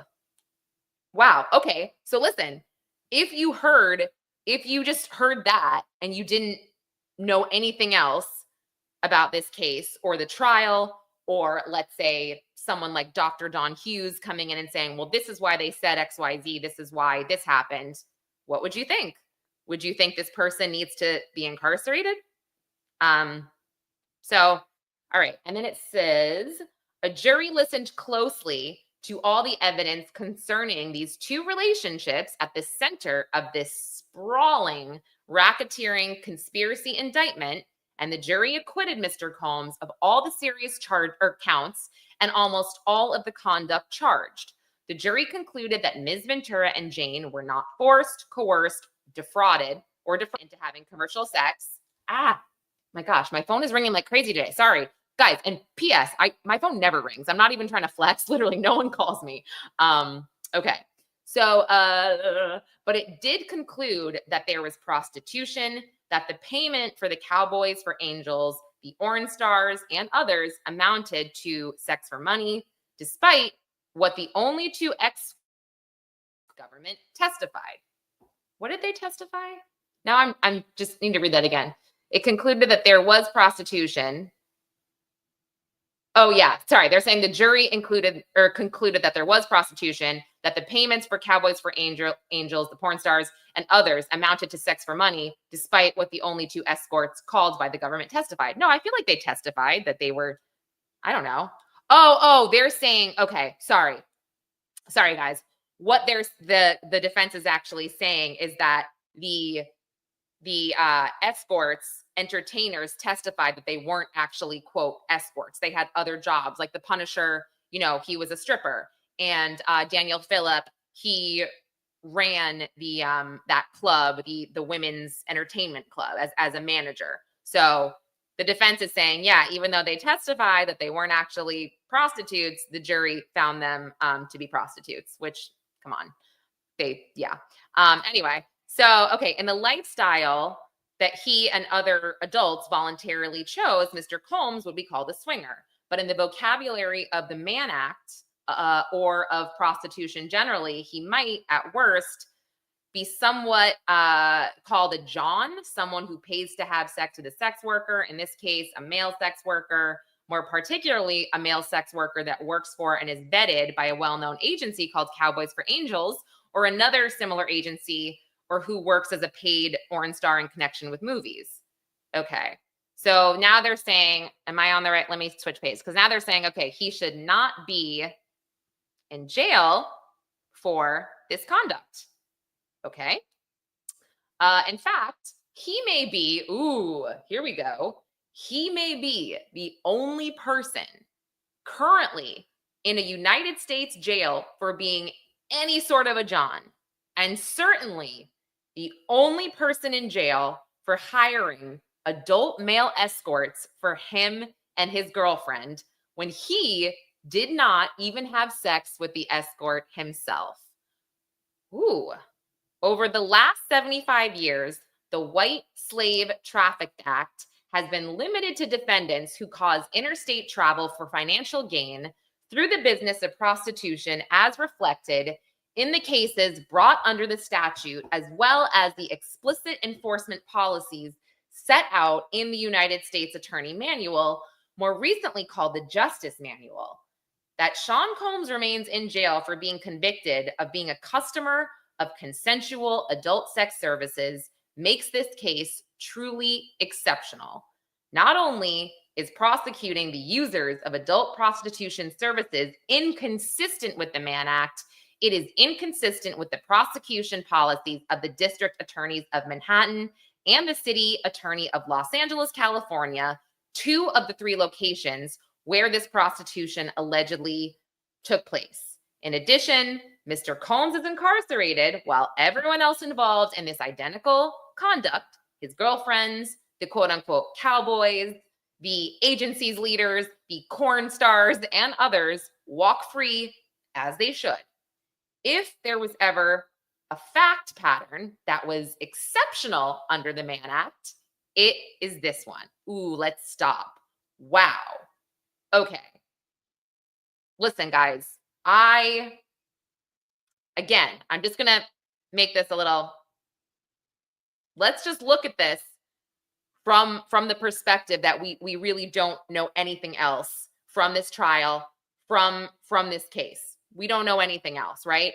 I mean, they have a lot of good points here.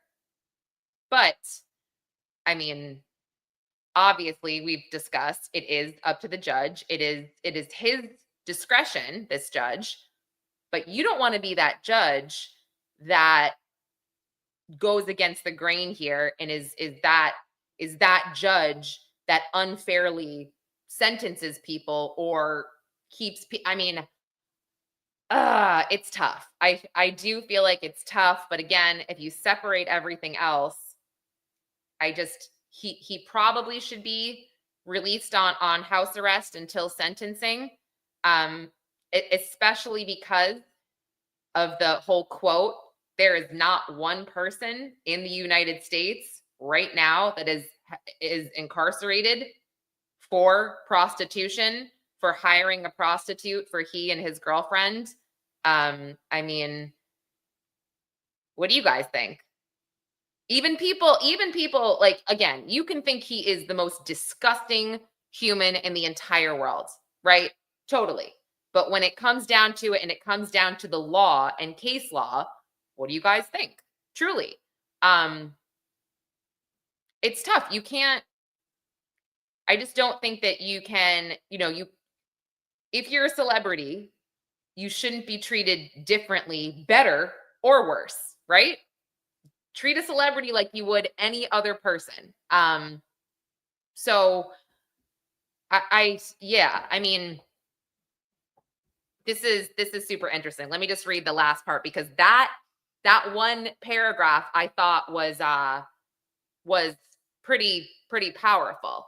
Yeah, and listen, I'm just saying, I'm saying take everything out of this. I'm saying look at the law. Let's take everything out of it. He was not convicted on XYZ. He was convicted on the Mann Act violations. I'm trying to tell you guys, like, just take everything else out and look at that. That's all. And exactly, this is what the defense is trying to get at. But on the other hand, Lauren, yeah, you don't want to be the judge that lets someone out and someone that hurts people knowing he is a danger. In my opinion, he should stay in jail until sentencing. Yeah, I mean, right, because we know he's violent. We do. Intellectually, we know he's violent. And we know that he committed acts of violence when he knew that he was being investigated by HSI, right? June of 2024, he knew he was being investigated. And when Jane started this fight, he fought back hard, right? And he knew it. And he gave her drugs. He engaged in the FO. Sure, you're right. But he also wasn't convicted of, anything under the Racketeering Act or sex trafficking. And that right there is the law. And that is where it gets hairy, right? That's where it starts to get hairy because I completely understand what you're saying. Completely understand. But I also see the other side. So it's tough. It's tough. Yeah. And you think there's no way. I mean, he would be so stupid. God, he would be so stupid to do anything. Gosh, like, whew, yeah. Let me finish this really quick. Let's see. I think it said, okay. As a result, this court should release him on reasonable conditions in advance of sentencing scheduled for October 3rd, 2025. This fundamental factual distinction between the current case and the scores of other Mann Act and prostitution cases make this case exceptional under Leah 360 F3D at 403. Prosecution of these facts is inconsistent with the DOJ policy. It has been the explicit policy of the United States Department of Justice to charge the Mann Act in adult prostitution cases only where the defendant is motivated by commercial gain. For over 75 years, the Department of Justice has made clear through its own enforcement policies that the Mann Act enforcement should be limited to cases targeting defendants who violated the statute for commercial gain. So yeah, they're basically saying, well, he didn't, travel with them across state lines so he could make money. That's not what happened. And those are the people that should really be jailed under that Mann Act violation. So yeah, the White Slave Traffic Act makes it an offense knowingly to transport any woman or girl in interstate or foreign commerce in the District of Columbia or in any territory or possession of the United States for the purpose of prostitution, debauchery, or any other immoral purpose. Okay, let me just see. Okay, and then also it goes into the whole minors aspect of it, and that's usually the people that stay locked up and get heavy sentencing for the trafficking of minors, or sorry, the transportation of minors, not trafficking. Yeah, this is, man. I'm just going through. It's all, it's all pretty much case law, more case law. This is how many pages is this? Oh my goodness. They're going back about his exceptional situation. There's no flight now they're saying there's no flight risk or danger to the community on page 10. Because oh, I don't like when they cite this. This bothers me just a little bit. Yeah, it's 12 pages, Dizzy. They say he's not a risk of flight, nor is he a danger to the community or to any specific people, given the undisputed facts that Mr. Combs voluntarily came to New York to surrender in this case in advance of his arrest, that he surrendered his passport to his lawyer 6 months before the arrest, that he paid off the outstanding mortgage on his home in Miami prior to his arrest so that he would own a home free and clear to secure any bail package, and that he has now been acquitted of the racketeering, conspiracy, and sex trafficking charges against him. There is no serious argument that he is a flight risk. Yeah, I don't necessarily think that he is a flight risk or anything. I just, when they go back to that whole, he came to turn himself in, I'm kind of like, yeah, and he brought drugs and cash and had a freak off. Like, okay. And yeah, but let me go to the bail package they are proposing, which I believe, here we go. Let's see. Oh yes, Dizzy put a link, guys, to this 12-page motion. So you can go and download it on Court Listener. It's free to download there. So let's see. It says Combs will sign a $50 million bond secured by Mr. Combs' home in Miami. The bond will be co-signed by 3 financially responsible people. What else? Combs will reside at his Miami home. Combs's travel will be limited to the Southern District of Florida, the Southern District of New York for attorney meetings, as well as airports necessary to travel between the two. And defendant will be placed under the express supervision of the U.S. Sorry, I'm also texting. Sorry, Sean G right now to see if you can join me right after this. Hold on to talk. Sorry, so ADD. Okay, let's see. Defendant will be placed under the express supervision of the U.S. Pretrial Services, PTS, and must report to the agency directed by PTS, and Combs's passport will be surrendered to pretrial services, and he shall not apply for any other passport. Okay, I mean, yeah, same thing, nothing crazy.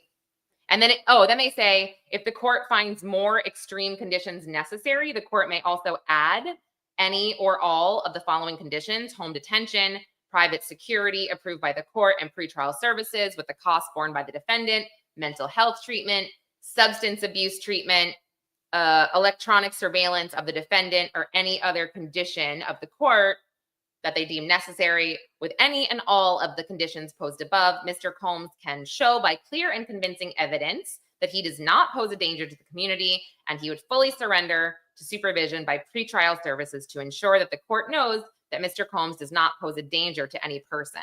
I mean, the only thing I would really maybe add to this is like maybe take his devices away or something, or sorry, sticking to the bench. yeah, maybe take away his computer, take away his phone so people don't feel like he could make calls and allegedly threaten people if they think that, he's capable of doing that. Um, but but yeah, what I mean, would you guys add anything else there? Maybe a 72 hour security check or something like that every 72 hours. I don't know. What would make people feel comfortable? Cassie wrote this letter. Chef Jordana wrote this letter. Whether or not you are you believe that they are in danger, they clearly believe they are in danger. They wrote these letters. What would make them feel better for him to be released until sentencing? Yeah, I don't know. Yeah, and that's the true. MJ, he would get someone else's phone. He can tell anybody to say anything, sure, but I guess it would just be the whole point of going through the steps to take his phone or devices. So let's see. All right, let me see what Sean says.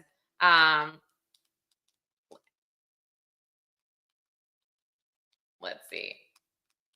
I'm dying. I got to hear this. I literally got to hear this.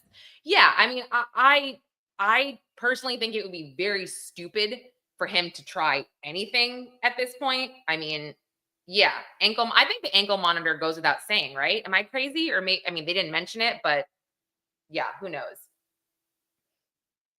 All right, let's see if he's coming in, Sean G, because he did just read my messages. He has read receipts. So let's see. I'm dying to know what is going on here with the back and forth. Oh, and let me see. I wonder at the end of this document, do they propose a hearing? Let me see. Oh, it just says we thank the court for its consideration. Let me see if there's going to be and I'm sure I'll check the docket in a second. Or Dizzy, did you see if the government filed anything? I mean, I feel like they probably either got this the same time that we did, or maybe they had a heads up that defense was gonna file this motion. Yeah, because I'm not sure if there's any type of rebuttal. Yeah, I'm waiting for sidebar here. Let's see. Let's get him. Let's get him. Let me see. Do you think there will be a hearing about this with oral arguments? I don't think there would be. What do you guys think? Let's see what they say. All right. Let's wait for Sean for a minute. Gosh. Yeah, okay. No response from the government yet, says Dizzy. And the person I texted earlier, he didn't write me back. I really wanted him to come on, and he will be on with me though, this one particular person, after sentencing. So I don't know if I'm giving too much away here, that he does have something to do with this case, but yeah. So let's see. Yeah, we're waiting for sidebar. We are waiting. And oh my gosh, Jack, how do ankle monitors go down in swingers clubs? Yeah, he won't be going into one of those for a long time, I'm fairly certain. But man, oh man. Well, no, Mark Garagos, I already had Mark Garagos on. If you guys saw, I want to get him back on because he had some connection issues and I felt so bad. Oh, that was so annoying. I was like, oh, I want to hear from Mark. I want to hear more from him, but it was, too bad. Joe Scott was amazing earlier. He was so amazing. Samantha, you said you heard a Zoom hearing on August 5th. Oh, I didn't see that yet this morning. Let me see. Diddy.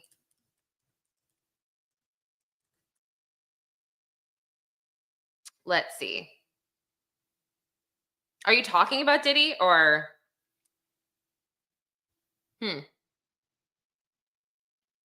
Interesting. Yeah, I don't see anything there. Yeah, why don't I see anything? So Robin, I didn't realize Tenny was pregnant at all. Probably until week 3, she kind of always wore not she didn't wear loose clothes, but she would wear blazers, or she would wear like peplum tops so you couldn't really see. And then someone actually told me that she was pregnant, and then I was sort of able to say, "Oh, okay, got it." And at the time she was about 4 months pregnant, and ladies, you might be aware that sometimes you don't really show when you're 4 months pregnant. You just feel kind of gross. I know I felt really nasty. I definitely didn't show until about 5 or 6 months. I just looked really fat, and Tenny did not look fat. That's the other thing. She looked good. But when I realized she was pregnant, I I had, not that I had a lot of respect for her. She's 34 years old. She was basically second chair, in the trial of the century, as some call it. And the fact that she couldn't, I mean, listen, I don't know if she drinks alcohol. I don't know really, how she unwinds, but I think that if I was in her position, maybe I'd want a glass of whiskey at the end of the day, maybe some kind of nip there. And then in turn, I think that I would be chugging coffee. They had a lot of late nights, a lot of early mornings. And the fact I did have that conversation with her, and I was like, I don't know how you are not chugging coffee right now. Like I don't.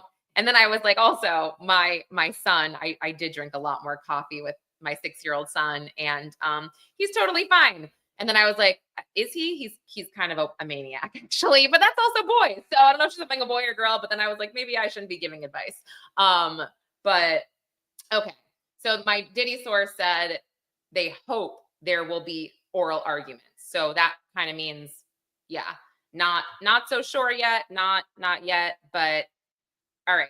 I'm gonna call Sean since he has me on red. I'll just be crazy. I'm crazy. So let's call him. I'll put him on speaker.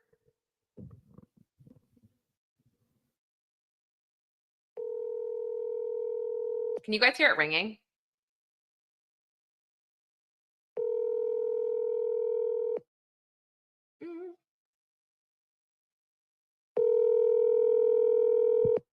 I mean, he probably is busy if he. What's up, Lauren? Oh, hi. Sorry.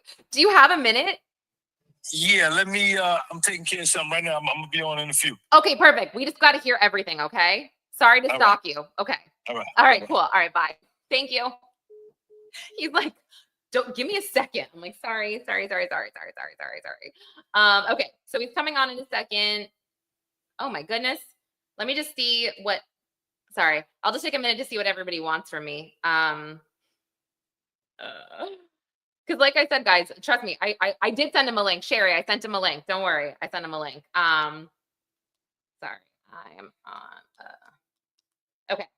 Like I said, nobody calls me. That's why I'm like, what's going on? So Jody, we are calling Sean G, because Sean G was, he's a content creator, a YouTuber, and he was on with me last week, and we were discussing Gene Deal and how Gene Deal kind of kicked off a lot of what was said in these civil suits about Diddy allegedly giving people drinks and them, all of a sudden falling to the ground, being assaulted after, whatever. And a judge, one of the most, I think it was the April Lampro civil suit, that was actually just dismissed. And a judge is going pretty hard on these civil suits, looking into them. And so Diddy's friend came on with me the other day, and he was just like, Charlucci, and he said, Gene Deal started this. He just did this all for clout. That's where this all came from. And he needs to be called out for that. Charlucci alleged that he wrote letters to the government because he wanted to testify. I mean, it's crazy. Yeah, it's super weird that he's just like going on and on and on about this. So I guess Sean G started making videos about Gene Deal, and then Gene Deal clapped back. I don't know anything about this. Somebody in the chat last night when I went live about the shooting in New York City told me, and I was like, what? I had no idea. I have to hear about this. So called Sean, and I'm like, yeah, let's hear it. Okay. Gene is a clout chaser. Yes, that seems to be the consensus here. Yeah, so and Sean G, like I said, he is a Diddy supporter, and he is like, let me tell you guys, we have been on streams together, obviously academics. We do not agree on everything, Sean and I, but I really respect him for his passion and the fact that he is not Sean is not a clout chaser. He is not a grifter. He is just a really passionate guy who 100% believes in what he believes in, and that really comes through. And again, if you guys know me, I really do respect everybody's opinion, and I like to have discourse when I'm having a discussion or I'm talking about something on my channel, and that's also why I love you guys in the chat, and most of you are so respectful. But when I say something, and you guys are like, well, what about this? I love to pin that and talk it out, because it's just interesting. It's not interesting if we all always agree on stuff. That's just not how life works. Yeah, Robin, I totally hear you. I think at first it was interesting, and then it just started to get a little sensational and go sideways. It said on Gene Deal's stream, he played a video of Sean G and was going in on people defending him. Clout chaser, possible exaggerator, but he worked for Diddy and saw stuff. Yeah, totally. I mean, again, I wasn't there, so I don't know what's true, what's not. I really don't know. Everything I've learned about Gene Deal, though, it does seem odd. Why would he go to the courthouse and just kind of seemingly troll people? I don't even think he stayed in the overflow room for that long from what I heard. Oh my gosh, and Kresha. Oh my gosh, you guys, Kresha's amazing, by the way. I love that you're here right now. I haven't talked to you in forever, but Kresha, her aunt is Lori Vallow Daybell, and she has done amazing research around the case. And her channel is awesome. So go check her out. I've done an interview with her. She is a very strong lady. So thanks for being here. Yeah. So, all right. I'm like, Sean, you gotta come on now. Gotta come on. Let me see what else is going on. Gene Deal said he saw Diddy spike people, and then when he was confronted about it, he retracted. Hold on. What is that? I missed it. Hold on. He said he saw Diddy spike people. Then when he was confronted about it, he retracted it and said he heard he spiked people. I don't get that. No way. Rotten Mango had a clip of Sean from recently with Gene Deal. Wow. Yes. Oh my gosh. Joe Scott is so amazing. I'm going to clip that whole interview after and make it into a standalone video because it was so fascinating. And I think everybody needs to see it, including the DOJ. Let me add that. And yes, guys, there is Kresha's channel. She's awesome. Go sub to her. It's heavy stuff, but it's important. So Gene Deal isn't, hold on. He heard Diddy spike people. Oh, okay. Got it. I'm so sorry. I get what you're saying now. So he said that he heard it after he said he saw it with his own eyes. Then he kind of backtracked and said, oh no, I just heard it. Yeah, that's not okay. And that's, I think, something that I always make sure to say on this channel. If it is not proven, if I do not have any proof and it's just speculation, yeah, I will say that. I will say I don't have proof. I just heard this. I don't know how accurate it is. So take it for what it's worth. We don't want to spread any false rumors at all. Let me get, okay. Oh, I love Web Sleuths. Oh my gosh, they're great. Stacy's awesome. I feel like I owe her a text to go on Web Sleuths. Usually I'm just so tired by 10 p.m. or I think they go on it. They do 10:30 that I'm like, oh, because they're West Coast. But any more news on the Brian Walsh case in Boston? Yeah, so that I think I did a podcast on that about 2 weeks ago.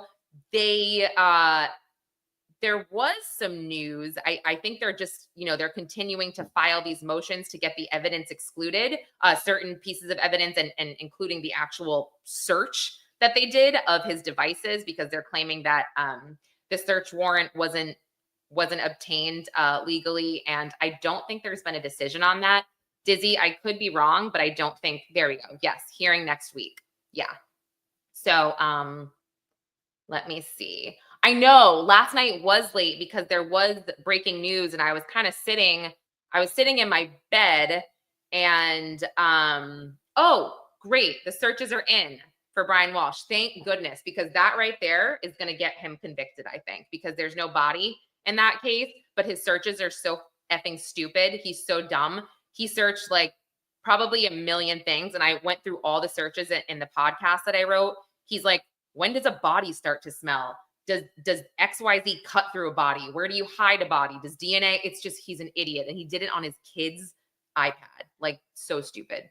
But yeah, last night was late because I was sitting in bed. Oh, Sean G is here. Okay. Yes. All right. Let me move this motion off. Hold on. Hey, Sean. Laura, what's up, man? What's up, Lauren? Okay.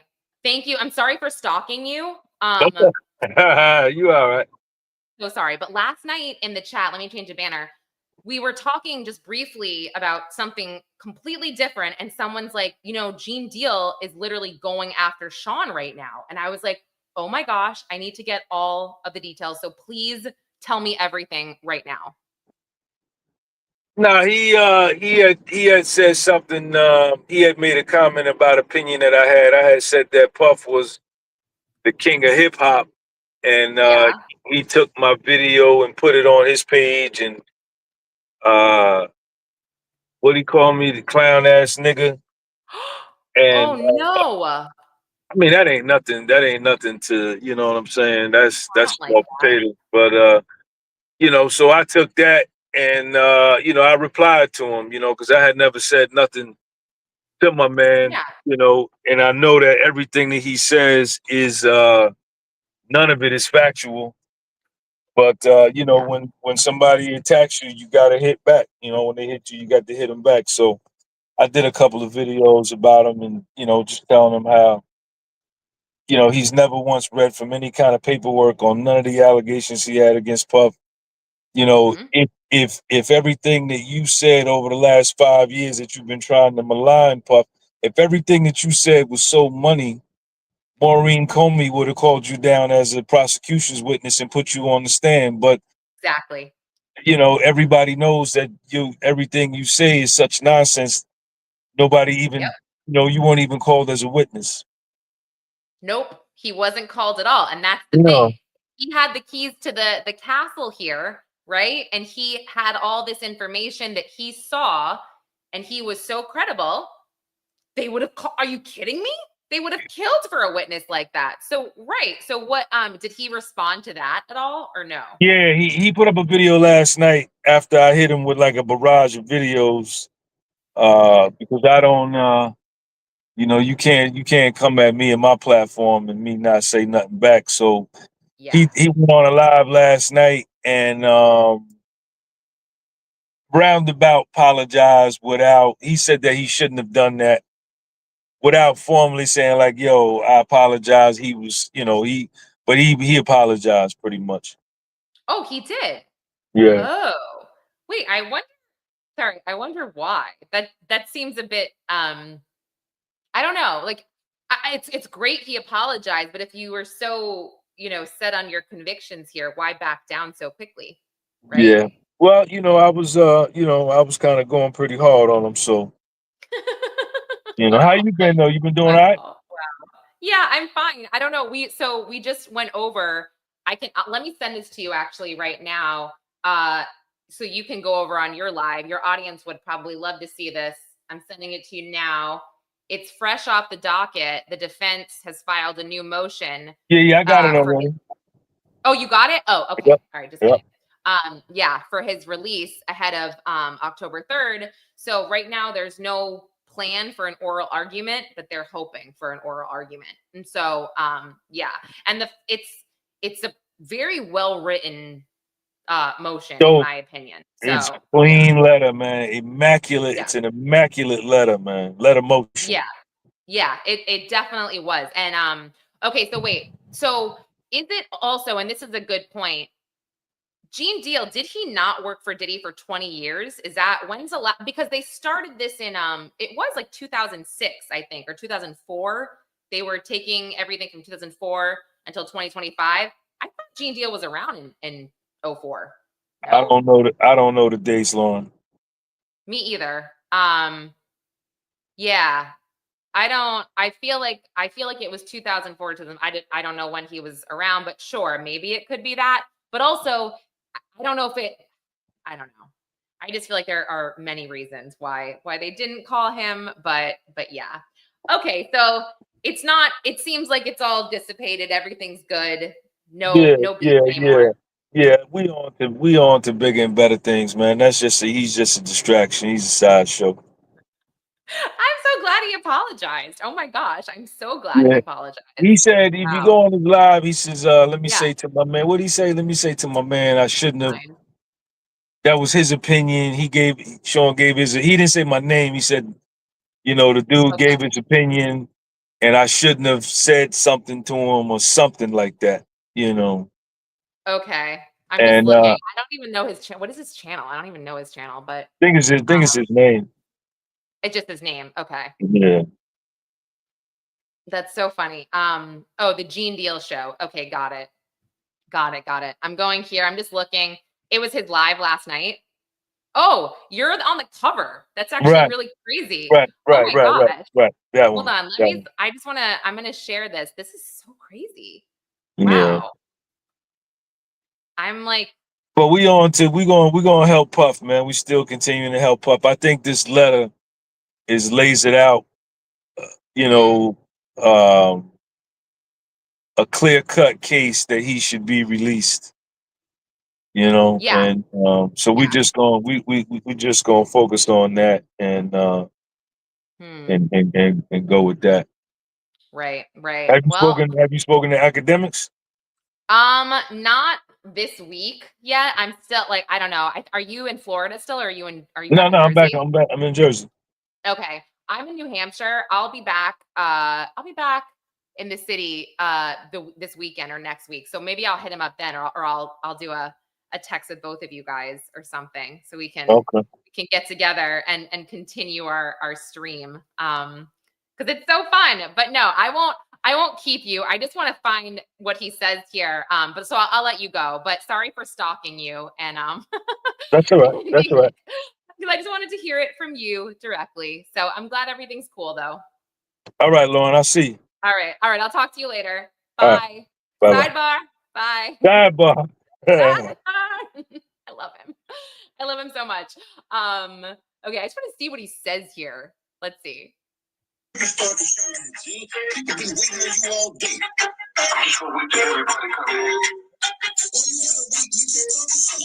Okay, I don't want to listen to your music. I don't want that. Motherfucker that wasn't famous, or me and this dude was just going at each other, motherfuckers wouldn't even give a fuck.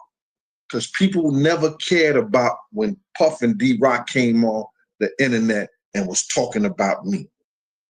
Did a whole little skit about me. Nobody said a motherfucking thing.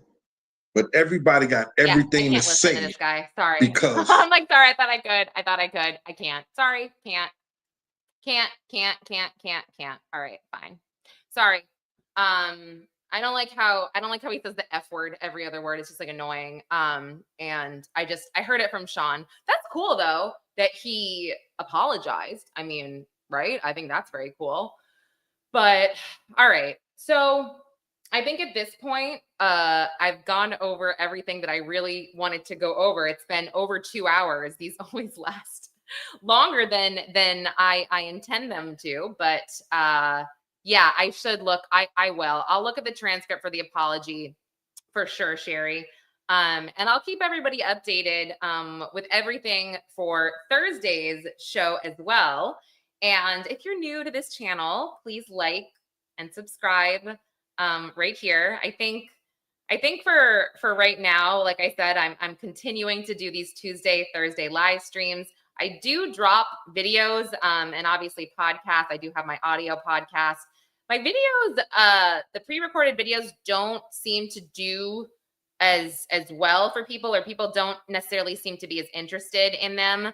I'll keep doing them for the time being, but they take me a long time to research and to kind of write. So I just want to make sure that you know, it's all worth it. It is worth it for my audio podcast because, you know, they do get downloaded there, but for YouTube, I just want to make sure it's worth the video. And thank you so much, Sherry, Dizzy. You don't get notifications for my videos. That's so weird. I don't get it. I really don't get it. My goodness. I don't know. Check that out, or just check for videos for me, okay? And guys, I will clip my Joe Scott video, that interview today, so you can share that out, because man, I think that he gave us some really good information. And I'm going to save some of my Ghislaine talk for Thursday. So, because I do have a lot to say on that, and it'll take a little bit longer, and I do have some things going on today. And yes, oh my gosh, guys. Also, follow my friend Jack here. Never a truer word. He's amazing. He's been on my channel a million times. We've done so many collabs, and I feel like we need to do a collab really soon. He's a magician. He basically is a human lie detector. So check out his analytical videos on speech, deception. So good. Jack, I love you. I miss you. Let's do something soon. And yeah, I appreciate all of you guys. Oh, Maytal, go back and watch that segment. It's so crazy. But yeah, I'm going to cut it. So yeah, don't worry. All right, guys. Thanks so much. I will see everybody on Thursday. Yes. All right. See you later.